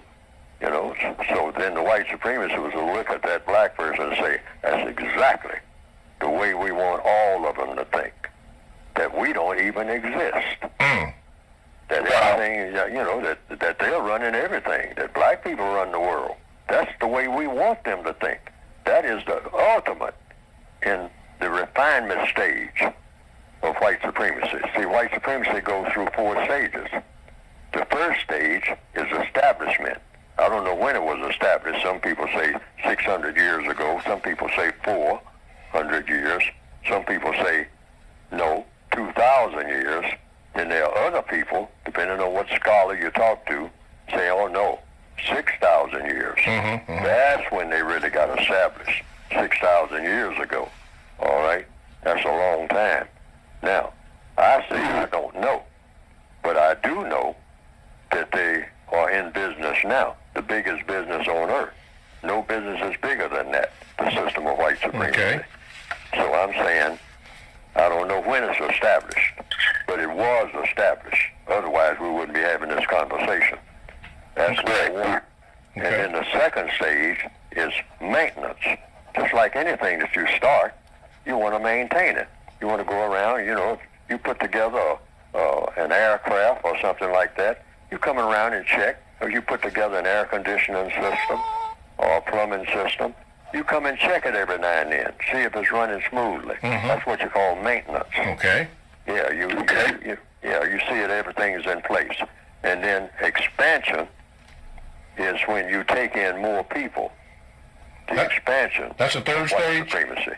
And there's more people on the planet now than there was, say, 10,000 years ago or 200 years ago. More people on the planet. And most of them are non-white. So you're getting more and more people, you know, as your capital, you might say, in your business. You're taking in more and more slaves because they're being born. More people are being born all the time. And they're being born in your prison. All right, that makes your prison expand. All right, you make more room for them in your prison. Okay, and then the last stage, and this is the stage they want to stay in, refinement. You make your prison look like it's not a prison, where the prisoners are concerned. Now you got a smooth operation situation. Okay. All right, where you have people walking around saying, nobody tells me what to do. I'm my own man. I'm 21 years old. I'm grown. All right, I ain't no child. I mean, you know, I go and do what I please, when I please, you know, whatever I please, and have the non-white females doing the same thing. Okay. That's a perfect situation for a prison master. Okay, let me get this straight. Establishment, maintenance, expansion, and refinement. Establishment, maintenance, expansion, and refinement. Okay. Now, they're trying to stay in the refinement stage. But, you know, a lot of black people are saying, wait a minute. We're in a system of racism. You can't fool me about that. You know, hey, racism does exist. Okay. Racism is real. Racism, Now, right. you got a whole lot of black people who are saying that now. Okay. Not all over the world. Not near as many as should be. Nowhere near as many. Okay. But you have a substantial number. All Now right. that disturbs the white supremacist business. Because in the refinement stage, you're not supposed to be aware that there is such a thing as racism. Correct. All right, it's supposed to be so smooth, so they are arguing among themselves now. The white supremacists are. Okay. And see, I mean, I told you to keep this thing in the refinement stage. Now you got others that are saying, no, it's kind of getting out of hand. we got to start using the hammer and the fist. We got to start gunning them down like we did in the old days. We got to be right in their face 24 hours a day. Okay. They said, yeah, that'll work for a little while, but all that'll do is stir them up. Yeah. You don't want to stir them up. You don't want to woke them up. Let these Negroes sleep on. Don't woke them up. Let them sleep on. All right, keep them asleep. Okay. Refinement stage. Refinement. That way you can lay down and go to sleep, and they'll be waiting on you hand and foot, thinking that they're serving each other, thinking that they're serving themselves. That's what you want, a smooth-running machine. All right. There is a system of white supremacy, which is racism, which is designed to do what? Dominate and mistreat people of color. Anybody who is classified as black, brown, red, yellow, tan, beige, has a little bit of color in his or her skin, or somebody said that they did, even if a person looks white, but they say that, well, you got a great grandmother that had some color. All right. Oh, okay. Well, they're in the mistreatment category, right? Yep. Those are the people that you're supposed to mistreat because they got color in their skin. You know, if they got color in their skin, they're supposed to be mistreated. I mean, something is out of order if they're not being mistreated now. You got to mistreat those people that's got color in their skin. Well, why is that? You know, because I said so. Is that the reason? Yeah. That's all it took. That's all it took. Wow. And it's a lot of benefits that go with it. See? It's a lot of benefits that go with that. Mistreating people based on color, having a whole category of people, black, brown, red, yellow, tan, beige, just have some color in their skin, and you can do anything you want to with that person, and nobody's supposed to say anything about it. Isn't that a wonderful proposition? Have somebody wait on you hand and foot, do whatever you say do, think the way you want them to think, on account of the color of their skin. Don't you think that that's a wonderful thing to have when you got millions of people like that right there at your beck and call? Ain't that wonderful? Yeah, well, but that sounds like that ain't right. Well, we're not talking about right and wrong now. We're talking about what's convenient. Oh, well, it is convenient. Well, then, that's all we need to think about, what's convenient. All right? I mean, that's natural, that's normal. People like to do what's convenient, and racism is convenient for any person classified as white. All right? End of story. Period. And so the average white person takes a look at that and say, well, what if we didn't have racism? Then that means you don't have a category of people that you can mistreat and get away with. Do anything you want to with. Use any kind of way you want to. Underpay them. Don't pay them at all. I mean, you going to give that up? Give it up for what? What are you going to have if you give it up? Well, you got a point there. Yeah, I'll go with racism. So the average white person has every incentive to be a racist. I see. Okay. That's the bottom line that I want to, get to. Okay. Every white person, when given that kind of option, do you want the option of having people at your beck and call, people kissing your foot anytime you tell them to, and it ain't nothing they can do about it except kiss it? Isn't that a convenience? Well, you put it that way, it is. Now, you want to give it up and just have to everybody equal, which means you're going to have to work harder. You ain't got nobody to push around. When you get mad, you don't have nobody that you can go over across town and kick or shoot and whatnot. You just have to try to work it out. I mean, you don't have that convenience, Well, yeah, I see your point. I see your point. Yes, I see your point. That's a wonderful point. Well, I know it ain't right, but it's convenient, like you say, and we'll worry about the right later. I mean, Okay. I mean, if ever. If ever. And that's all racism is, folks. Okay. That's all it is. It's a super convenience if you're white. Now, if I understand the question, have I been harassed Yes. because of my book? No, I haven't. What has happened is I've been ignored. So I say, yes, I've been harassed in that way. See, the white supremacists are very shrewd. when they believe that, and this is just my belief, when they believe you're right on point and that they're allowing you to be on point, the first thing they do is not pay attention to you. And that's anybody, not just me. They pay attention to who's listening and seeing if anybody is listening and acting on what you're saying. And if they check that out and see that nobody is acting on it, because nobody really understands what you're doing or not interested in what you're doing or what you're saying and not acting on what is being said, that's the main thing. They look for the action. They don't care about the theories. You can have all the theories you want to. You can stand and make speeches all day. I mean, every day. They don't care. What they do is, what's going to be the result? So far, they have looked at the results of my work, and they say, nobody's paying any attention to him. So we won't mention him, and the other people are not mentioning what he's doing or his book, which is what it is. It's not about him. It's what he wrote. Mm-hmm. Nobody's acting on it. So what? In other words, it's just like any criminal enterprise.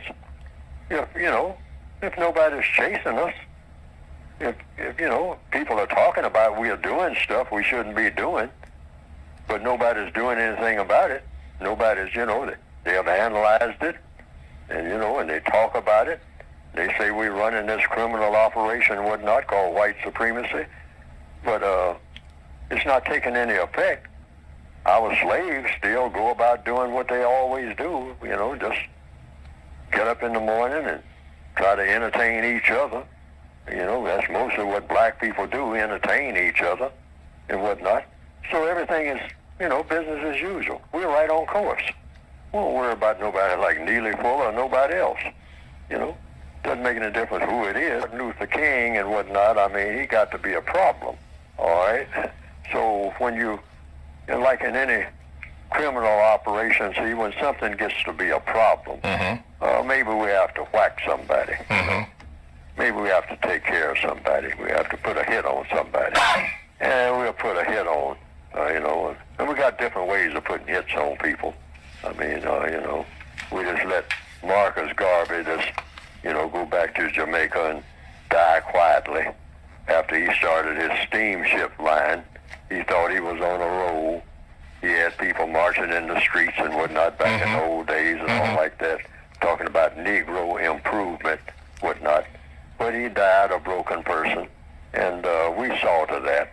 And, okay, you got another one coming up? Okay, Malcolm X or whomever, we'll be ready for him too. I mean, we know when to knock them down, okay? We don't like to put hits on it, like Solazzo said in the movie The Godfather, I don't like blood, Tom. Blood is a big expense, all right? In other words, it attracts too much attention and whatnot. So we don't want to beat up black people in the street, not in the refinement stage. A lot of us do, but some of us that get out of line, even the white supremacists put them in their place. So you're bad for business. Yes. You're around here, yelling the N-word all up and down the street. You don't want to do that. We're trying to be refined. We got a smooth operation here. We got these black people eating out of our hands. We got them doing all kinds of stupid stuff. That's what we want them to do. Be devoted to stupidity 24/7. And we got generations of them now, a couple of generations, maybe 3 or 4, just devoted to wholesale stupidity. Just walking around doing stupid stuff all day long, worshiping stupidity. That's the way we want them. And you around here calling them the N-word, you're going to make them get smart. We don't want no smart black people nowhere on this planet. So even though you're white, we're going to put a hit on you if you keep doing it. And they do that. They kill each other. They think nothing of it if you're bad for business. Alrighty. You're white. Okay. I mean, hey, don't run around here calling these people the N-word when I got them working for me for nothing. And then you're going to stir them up. If they notice that I'm using that kind of language about them, they might start noticing other things I'm doing to them.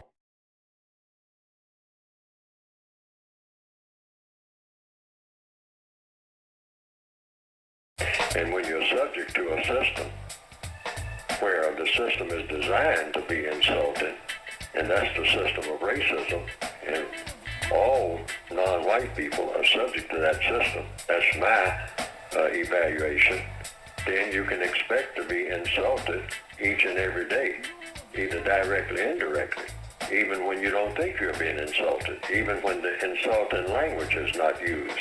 You're still being insulted by being subject to an insulting system, because the system of racism is insulting, and that's the only system that we've ever known. And when I say we, I mean the people who are classified as non-white. The white supremacists, and that's the correct title for them, of this planet, are the dominant political and religious force and economic force, if you want to use the term economics. I don't use it within that context, but they are the dominant people on the planet when it comes to non-white people. So non-white people can expect. We shouldn't get jolted when we're insulted or call names, anything like that. You can't, there's no way to pretty it up anyway. And when people do try to pretty up an incorrect system, then they are going more into the realm of illusion. And that is going to engender more frustration, confusion, and ultimately disappointment and anger. Because you can't walk around trying to evade reality. We're in a racist system. We are not in any other system. Racism is not something that people encounter every now and then. We are in a racist system. The entire system is racist. There's no part of the system that is not racist. In every area of activity, economics, education, entertainment, labor, law, politics, religion, sex, and war. And what does that mean? It means that the people who have chosen to be racist, meaning white supremacists, have become the most powerful political and religious people on the planet when it comes to non-white people. People who are classified as black, brown, red, yellow, tan, beige, etc., etc. And so therefore, that's an insulting system. And so black people have gotten to the place, particularly in the modern times, since what we call the post-chattel slavery, black people expect to be respected. That's why black people kill each other, many of the younger black people more than anybody, about this thing called dissing, or being disrespected. You're in a disrespectful system. And all the killing that black people do among each other all the time, saying you're disrespecting me, therefore I have to kill you so that you won't disrespect me anymore. And then you run right into the same thing again and again and again. How many bodies can you stack up? Because you are being disrespected in a disrespectful system. If you're classified as black, you're not supposed to be respected. You're on a slave ship. The entire planet is a slave ship. It's not called that, but that's basically what it is. And the destination of that ship is just its own destination, meaning subjugation to the system of racism. There's no black person anywhere on the planet who is not subject to the system of racism. So you wake up in the morning, go through the day, and go to bed that night, and all through the night while you're asleep, you're being disrespected.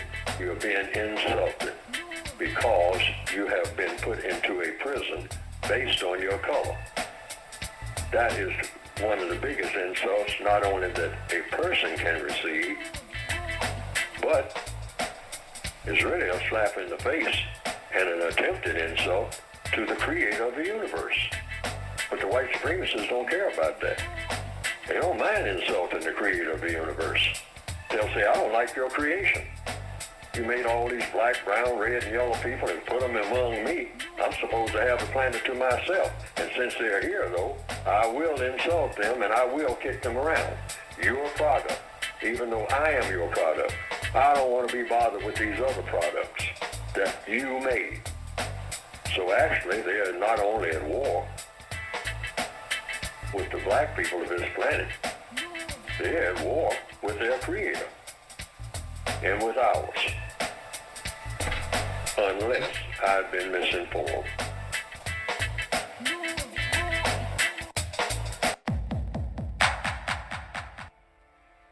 Because the white supremacists, those white people, not talking about all white people, talking about the most powerful white people who believe in the system of white supremacy, prevent that from happening.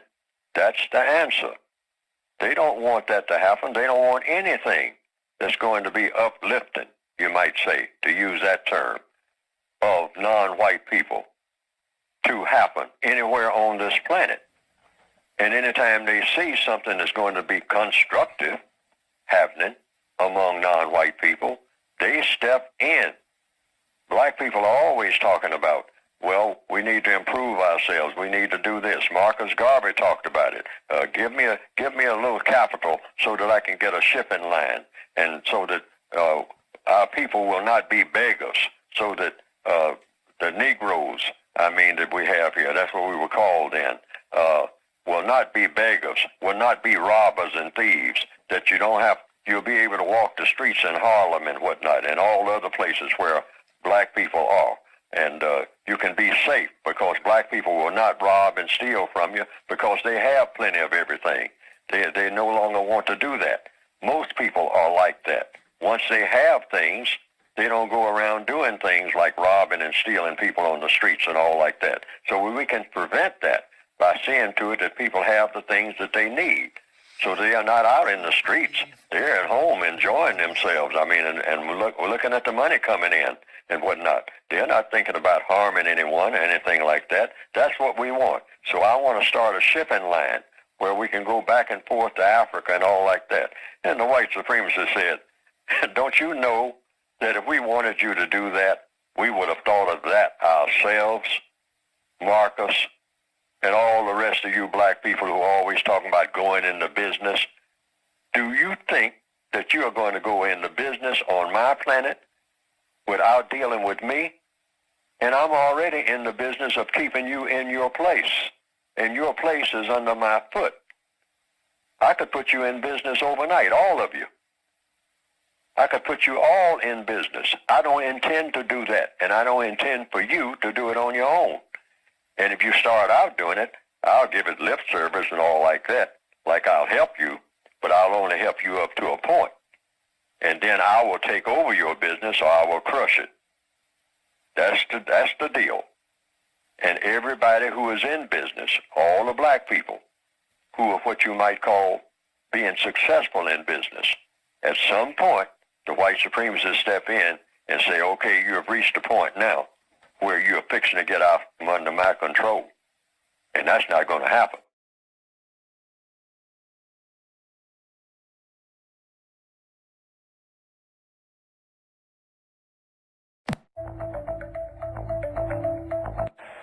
And then it becomes officially codified. Why? Because it's the only logical way to go about doing it. That's why. You don't have no other options. If you got options, you put the options in there. It's not an option. Why? Based on logic. Based on the logic of what? You can't tell who's a racist and who isn't. You can't really testify under oath that a person is not a racist. A person may do that, but that's a gamble. Because non-white people have been fooled too many times by racists who came bearing gifts and declaring that they are not racist. I don't have a racist bone in my body. Oh yeah, that's what you're saying. Well, what reason do I have to believe you? Because I said so, and I got plenty of other people. Plenty of other people like whom? Well, there's a lot of black people who say that I'm not racist. Well, suppose you have fooled them. Oh, come on. I mean, you got to believe something. Yeah, I believe you could be a racist. That's what I believe. Because racism still exists. But nobody can ever find one. White people and black people say racism still exists. It's still a major problem. Everybody agrees on that. But you say, well, who are these racists? Where do they live? And all like that. Oh, they're out there somewhere. Well, does anybody have an idea who they are by name? Everybody goes silent. Can you find a few? Yeah, I think it's one or two up there in Utah somewhere, you know.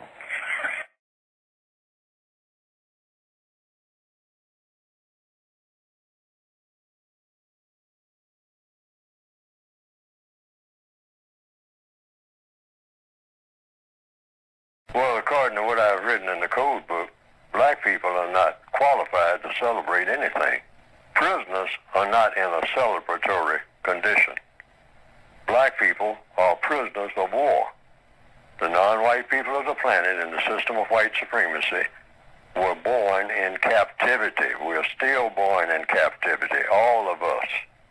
Everybody of color on the planet is born in captivity. Captivity to whom? To racist man and racist woman, the white supremacists of this planet. You're born inside of their prison because they dictate what you do in all 9 areas of activity and what you don't do. Economics, education, entertainment, labor, law, politics, religion, sex, and war. They dictate this to all of the non-white people on the planet. Mm-hmm. And so you have to think, speak, and act according to what they allow you to do. So you're in prison. And so you're not, prisoners are not qualified. They can go ahead and do it, but you're not qualified to celebrate anything. But the white supremacists love for their prisoners to celebrate everything, including being in prison. Celebrate that. Yeah. Okay? Have fun. Get out there in the prison yard, and I mean, hey, just turn flips and sing and dance and play banjo. Slaves are always encouraged to do this. Entertain yourselves. Entertain yourselves until you drop. Mm-hmm. But just be back on that job come Monday. Yeah. All right? All that is just like what prisoners do. What do prisoners do? I mean, every chance they get walking around in the prison yard, they start a riot. They fight each other. They tear up everything around each other. And then they have to do what? Wimp out and go back to their cells. And then the prison masters say, okay, you had your little fun now. Now get back in your little cell. I'm going to give you all solitary confinement. I'm going to punish you. But you will learn, because I'm going to cut off everybody's food now. Like we do, like they do when we riot. They cut off jobs, they cut off food. We burn up the neighborhood and whatnot. And then we sit and look at the ashes like in the movie Do the Right Thing. And then we suddenly realize we can't build nothing. And not even allowed to build nothing. So then, now what do? You walk 16 blocks to get a quart of milk for grandma and stand in line arguing with other black people about who got there first. And then even start a fight about that with other black people. Now this is all by design, folks. The white supremacists know what we are going to do before we do it. Why? Because they have plans for every black person on this planet. And they make plans 10, 15, 50 years ahead. And black people don't have a plan for what they're going to do in the next 2 weeks. And that's the truth. We have to be true, tell ourselves the truth. Because you can't straighten out anything without telling yourself the truth about your own flaws and your own weaknesses. and be able to admit that when somebody is stronger than you or smarter than you, that you've been beaten down and you've been outsmarted.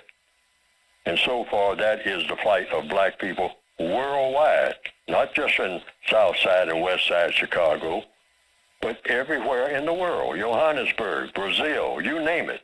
Anywhere you find people of color. And the darker they are, the more oppressed they are. And the more they are prone to turn on each other. Why? That's logical. I mean, you're in the prison yard. There's nobody in the prison yard but other prisoners. You're on the slave ship. There's nobody on the slave ship below deck but other slaves. So what do? You start a fight. All people do that. White people would do that if just a bunch of them on a boxcar heading to the death camp. And then the food runs out. What else are they going to do?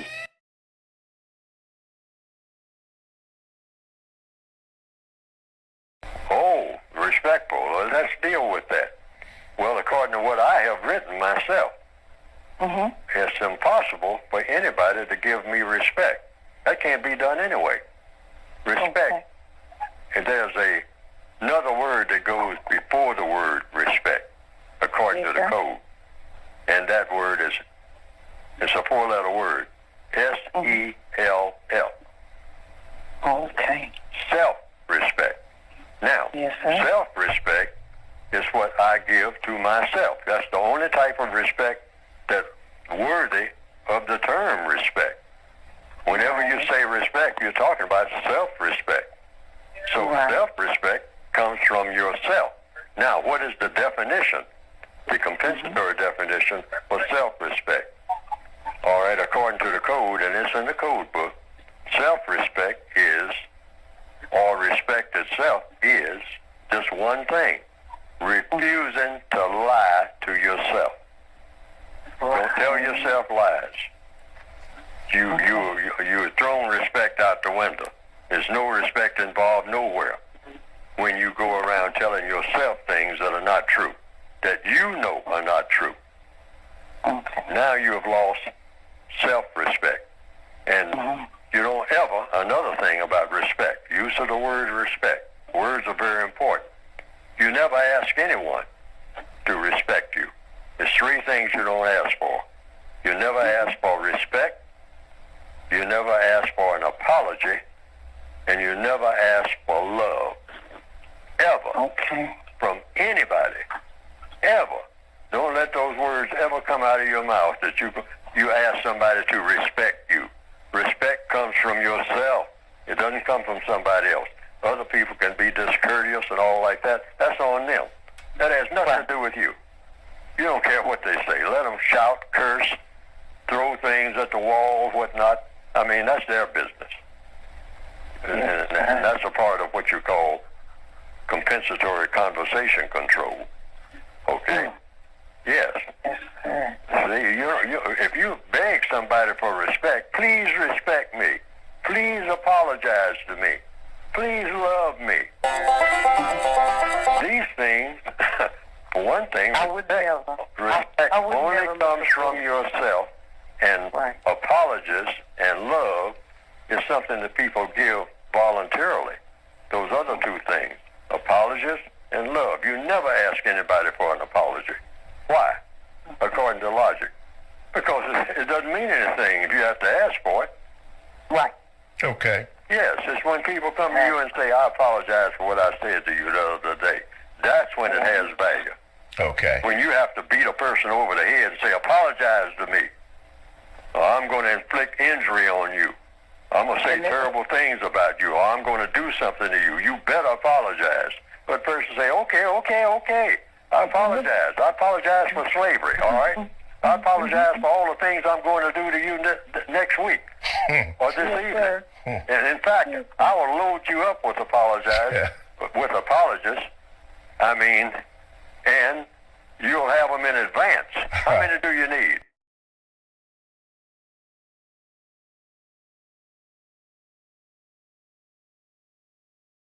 The usual suspects, the white supremacists. The white supremacists have to come up with ways of having people, their subjects, tame at all times, just like you tame animals, or you train animals to be tame when you're around, and to go crazy when you're not around, and turn on each other, like dog fights. And that's what black people do in all the cities. You can see that. I mean, trying to run up the murder rate. Black people wake up in the morning and stick, young black males put their 9mm, down in their sock and around their waistband, and have one down in their cargo pants. Might have 3 guns, okay? And they feel powerful enough to do what? To make trouble for themselves, and certainly to make havoc with other people that look exactly like them. All of the boys that they went to school with and all like that, hunting each other down. This is their full-time job. In order to do what? Shoot at each other. Why? Because somebody put that in a video game and it looked cool. Not stopping to think, now is this the most constructive activity I can contribute to my 17 years of existence on this planet? My 34 years of existence on this planet? Is this all I can think about? Is there anything else anywhere on the planet or in the universe that I can think about that would make some kind of sense other than doing this? And then the females going around finger popping and chewing gum and looking wide-eyed and bumping into things, and then, hey, this is life, and this is what I choose to do, and this is the greatest thing that ever was or ever will be, is being a member of the Bad Girls Club. So, what is this all about?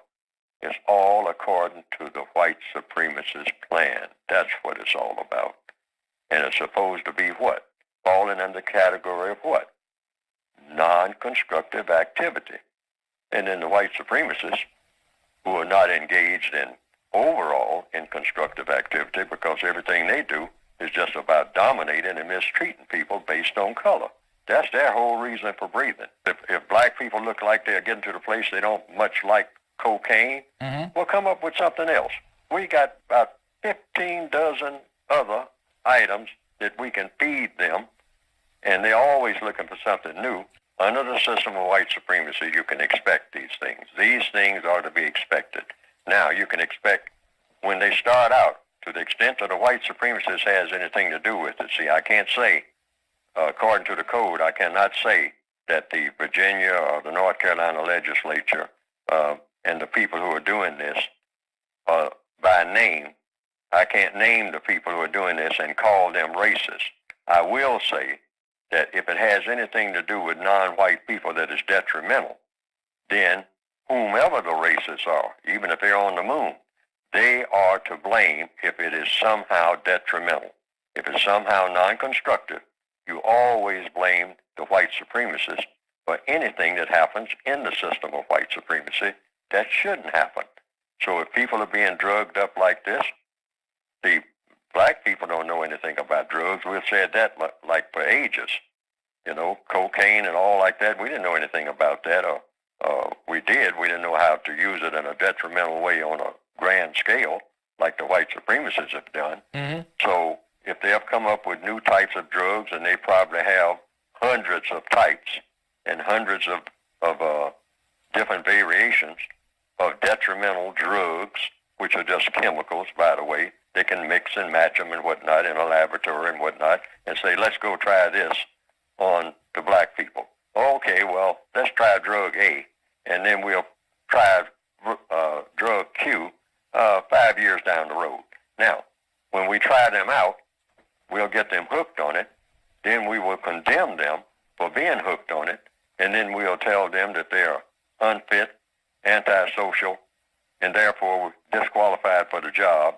And then we'll go to the next stage saying that, you know what, since you're so drugged up and your children are so drugged up and everybody you know is so drugged up, you all come in next Thursday. And I'm not going to punish you because, after all, you are sick. But since you are a bunch of sick people, and you're kind of worthless, really, because you're unreliable on account of these drugs that you have chosen to take, thinking that will solve all your problems, and it just made a whole lot more problems.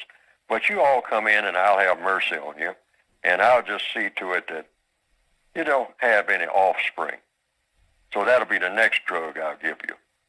Come in and all you dark-skinned people come in here and get sterilized because you're not going to do anything but produce a whole bunch of worthless children. And that's already been proven. You yourself say that your children are worthless. You even express how much they're worthless by, if I turn my back as your master for 5 minutes, you start killing each other. That's all you know what to do with each other. You don't know how to do anything with each other but kill each other and call each other names all day. You're constantly searching for newer and better names to call each other. You want to fight on the buses. You want to fight on the streets. So I'm just going to sterilize a bunch of you. Wow. And I'll be doing you a favor. Emotions do exist. Emotions, that's, you might say, the gasoline in the engine. All right? That's what emotions are. You have to have emotions. But gasoline separated from the engine gets you what? Nothing. As long as the gas is in the tank or in that pump over there at the filling station and is not connected with your engine in any way, you'll just have a gas pump that's full of gas. It'll be excellent gas, and it serves a purpose. Gasoline serves a purpose, serves a lot of purposes. I mean, it's very useful, and it's sitting over there in that pump. But you have to put the gas in the tank, and from the tank, the gasoline goes into the engine, and now you got what? You got some action going. But if that gas pump is in that filling station, and your car is parked right next to that gas pump, and there's no connection between your car, engine, and the gas pump, I'm talking about logic now. He'll sit there, both the gas pump and the car and the engine will sit there forever until finally the gas will just evaporate and go somewhere else where somebody wants to use gas, because that's the nature of the universe.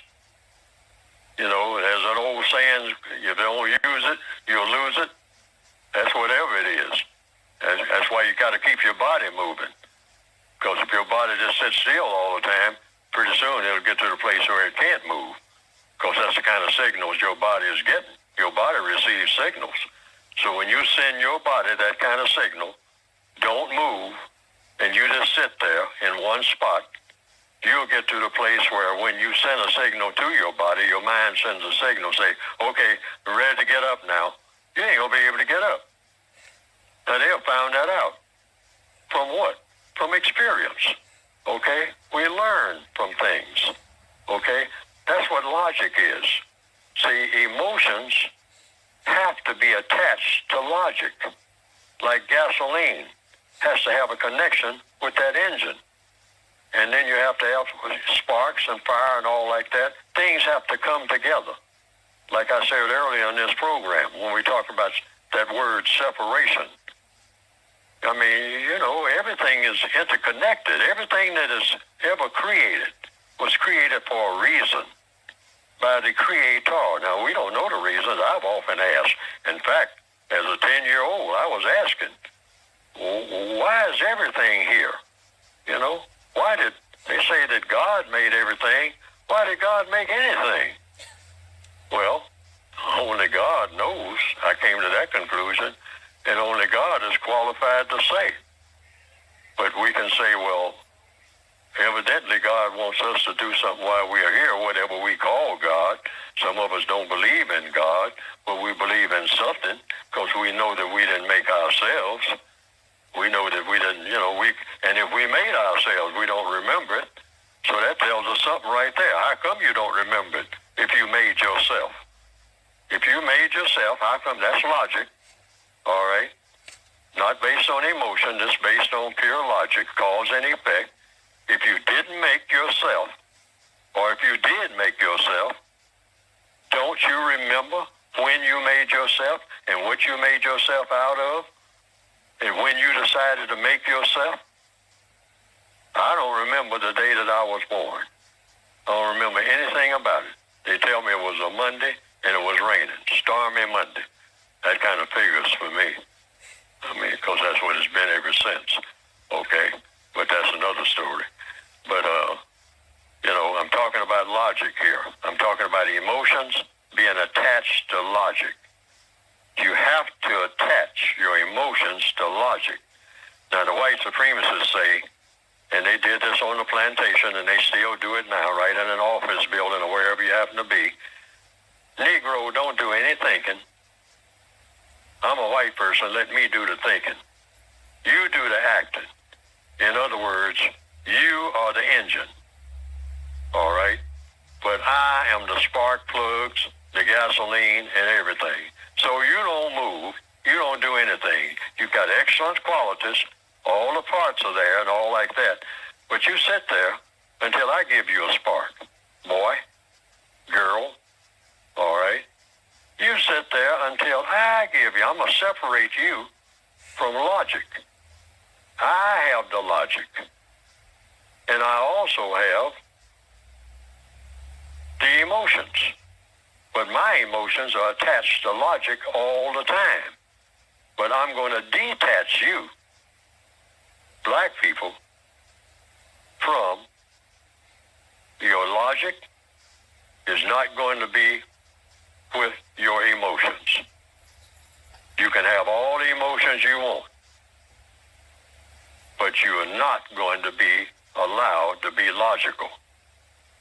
If I catch any of you people on this plantation trying to do some thinking and looking over my shoulder trying to read my books and all like that, I'm going to teach you people to hate books. All right? That's why it's a saying that's kind of popular among black people. And what is it? We know what it is. You want to hide something from a black person, put it in a book. They break in your house. I saw an advertisement in a catalog the other day. It was a dictionary. It was something that looked like a dictionary, but actually it was a box. And they say, put your valuables in that, and then put that on the shelf. A dictionary? Something that looks like a dictionary, but it's actually a box, but it looks like a dictionary, which is a book. Put your valuables in that. And when that black person breaks in your house, I guess that's what they're saying. I would kind of think in the system of racism, that's what they're saying. They'll look all over that place. They'll tear the place apart. One thing they ain't going to touch is that dictionary over there. That's the key to knowledge, all right? The key to how to do things other than breaking a house, all right? They ain't going to touch that. Why? Are they that way by nature? No. We train them that way. We train them that way. And when we let them have a book, we fill it with so much nonsense that they ain't that dumb. After a while, they get tired of reading something that's pure nonsense. And so they learn to hate picking up anything that looks like a book because the books don't seem to pay them anything. And that's why black people have been trained to hate school, because we really don't put anything in our books that will really help them to solve their, what? Problems. But let me get back to the question. Emotions must be attached to logic. Both of them serve a purpose, but they have to walk in harmony together. Logic plus emotions. This is how you solve problems. All of the problems that you'll ever have. We have been trained not to let those two things ever get together. I don't want everything to become built around Neely Fuller. That thing about that personality they call, you become your own personality. That's what the book is supposed to do. Make each and every black person his or her own leader. You're no longer looking for a leader. You've had leaders. You got leaders now who have come and gone in the history books. We don't need to keep piling on leaders. I mean, and everybody's sitting back on a log because we've been trained that way to wait on the maximum leader, the final leader. We have been led, and we have been led to a thing called logic. That's what all the information that comes to us is about. So what is logic for? It's to make each and every person his or her own leader. That's correct logic. I mean, when you teach a baby, the baby just doesn't come back to the nest, keep looking for guidance. And among animals, they kind of send out that signal. At a certain point, you are your own leader. That's what a cat will tell kittens. At a certain point, I'm going to teach you everything that you need to know. Now, that's the main thing. Get everything that you need to know, because if you don't have everything you need to know, then you're going to have to keep coming back. It's just like, what do they call rerun? I mean, that character in one of Yeah. You're right. In other words, you keep coming back to the college. You never go out. There are some people who become, I understand, I heard this term back in the 1940s, professional students. Well, we're all students, because you're always supposed to be learning, but you're supposed to be able to learn something and hold on to it and be able to stand on your own 2 feet. Birds do that. Bees do that. The birds don't keep coming back to the same nest that they were raised in, saying, where's mama? Yeah, Where's papa? Yeah, that's but true. black people are trained to do that. Which way did the white folks go?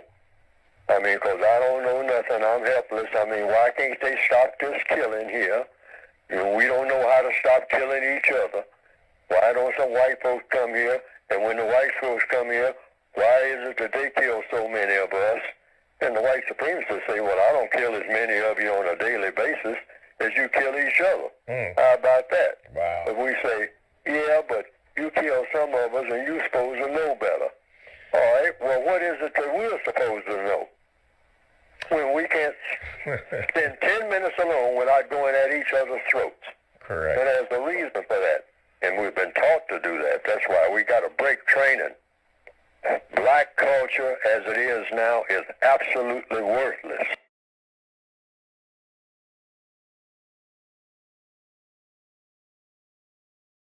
First of all, I would never make that statement. Not ever. Okay? The code says stay away from making statements, particularly if you're criticizing something that black people are doing or something that you disapprove of. You may disapprove of it, but stay away from making statements. Ask questions. And so the question would be, I'll give an example, according to the code. I wouldn't go on the air or any other place or or report it to a newspaper that rap and hip-hop are bad for black people. I would ask a question. Everything is within the frame. I'd like to say this, first of all. Everything in counter-racist codification falls into one of 2 categories: constructive, non-constructive. So you just simply ask a simple question. Is rap and hip-hop, generally speaking, whatever that means, first of all, you want to describe what rap and hip-hop is. Get that straight first. What is rap? What is hip-hop? What's the difference between rap and hip-hop and other forms of what you might call communication or music, genre, or whatever it is you want to call it? And is it musical? First of all, is it music? Is it poetry?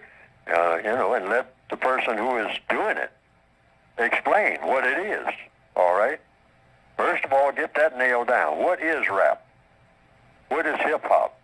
What's the difference between rap and hip-hop? Are they the same thing? Get all that threshed out first so that we'll all be on the same page. Then you say, now, are there different forms of it? All right? And what forms? What are all the different forms of it? What forms do they take? All right, and break all that down. See, these are questions, because all problems are solved through the process of what? Questions and answers. Then you move on to the 3rd step, which is, okay, let's take it individually now. Let's use an example.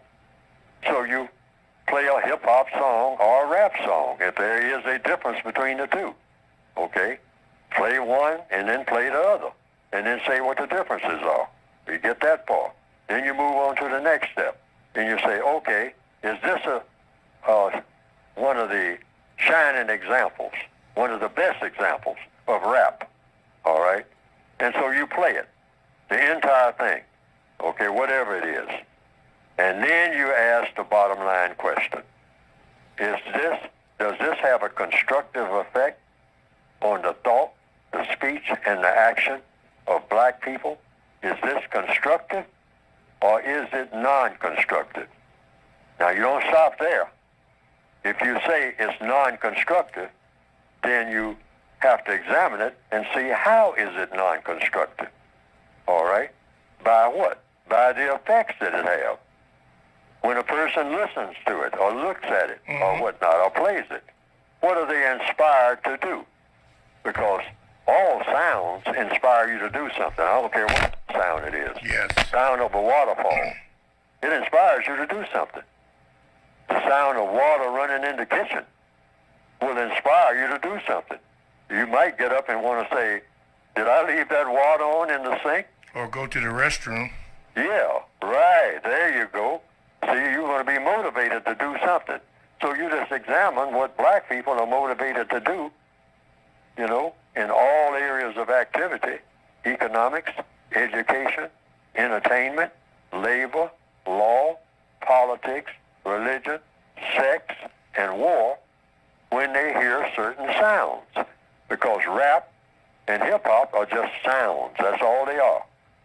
They're sounds. Okay. So when you hear these sounds, whether it's rap, hip-hop, or a bird that's chirping outside your window, what does that make you do? Yeah. That's the bottom line. Bottom line. What do you want to do as a result of hearing that? Okay. All right? Because you're going to want to do something. It might be just, hey, I'm going to turn this off. Or it might go the other way. I'm going to turn this up. Yeah. And that's the first reaction you'll have. Yeah. Then it comes down to the second and the third and the fourth reaction Yeah, whatever. as a result of what you were listening to. Oh. Well, if I understand that question, no, you be the master of words. You don't let any word master you. A word is just a word. Words don't even mean anything until they have a definition. That's what gives the N-word so much power. It doesn't have a definition. And if you don't believe it, you just ask the person, like I said earlier in this program. Ask the person who calls you that, what is one? Now, it's supposed to be a derogatory term, but here's where the key is to the power of that word. No dictionary tells you why it's derogatory. That's where the secret of that magic comes from. Any word that doesn't have a concise definition is extremely powerful. Wow. Why? Because if you use a word and nobody really can pinpoint exactly what it means and what it doesn't mean, all right? It's not just what it means, it's what it doesn't mean. Doesn't mean, yeah. Right. See, words have definitions, but you can use any word. You can make up a word right now and not give it a definition and go around applying it to different situations or different things or different people, and you can cause all kinds of havoc. All right? Yeah. With a word that does not have a definition. Why? Because you have control of the word. You have absolute control over a word that you invented and did not give a definition to. And you can go around and apply that word to things, you can apply it to people, you can apply it to animals, and you can cause all kinds of chaos. Because why? The people who take the word seriously, without knowing what the word is supposed to mean, exactly, and here again, without knowing what the word doesn't mean, all right? See, people don't even think about that. What is it, all the things that the word, the N-word, do not mean? Yes. Can you make a list of the things that this word does not apply to? Yeah. All right? No, the word has no boundaries. Why? Because it has no definition. And any word that doesn't have a definition has power. All right? I can call you something and laugh. And if you don't know what I'm calling you, I can drive you crazy. And I get other people to laugh when I use the word, but I apply it to you. I just apply it to nobody but you. This word fits you, but I don't give it a definition. I never tell you what it means or what it doesn't mean. But anytime I use it, you start feeling bad. And I start using it and get other people to use it, and they use it toward you. And you start feeling worse. Next thing you know, you're crazy. You have been driven absolutely insane. And I have complete control. But the formula is you simply ask questions. Because what does the code say? All problems are solved through the process of questions and answers. So if the N word is a problem, and with a lot of people, that word is a problem, it's no problem with me. I got complete control of that word. All right? It's no problem with me at all. You can call me that all day long in any setting, and it has absolutely no effect. Because of what? Because I understand what the white supremacists are doing with it. Only thing between me and somebody else is that I have that understanding that the word has a meaning, and the meaning is supposed to be derogatory when it's used toward me, but they don't say why. Okay. All right? So That's the key. If you understand that, the word loses its power immediately. I mean, like you've been worried about the word forever, you can drop it right this minute, simply by that formula. By that I mean, formula. it's gone. It's gone forever. Nobody can ever touch you with that word. I don't care what they do. I don't care how many white people sit around all day long and write it on the walls. You can look at it and it won't mean anything. Why? Because you chose to think that it doesn't mean anything. That's just a choice. that's just a choice. So when those That's guys, that's a choice by you. You make that choice. They know that. okay, You know, you're the one running around in circles crying. You know, I came to my desk today, and they had a big N word scrawled on my desk.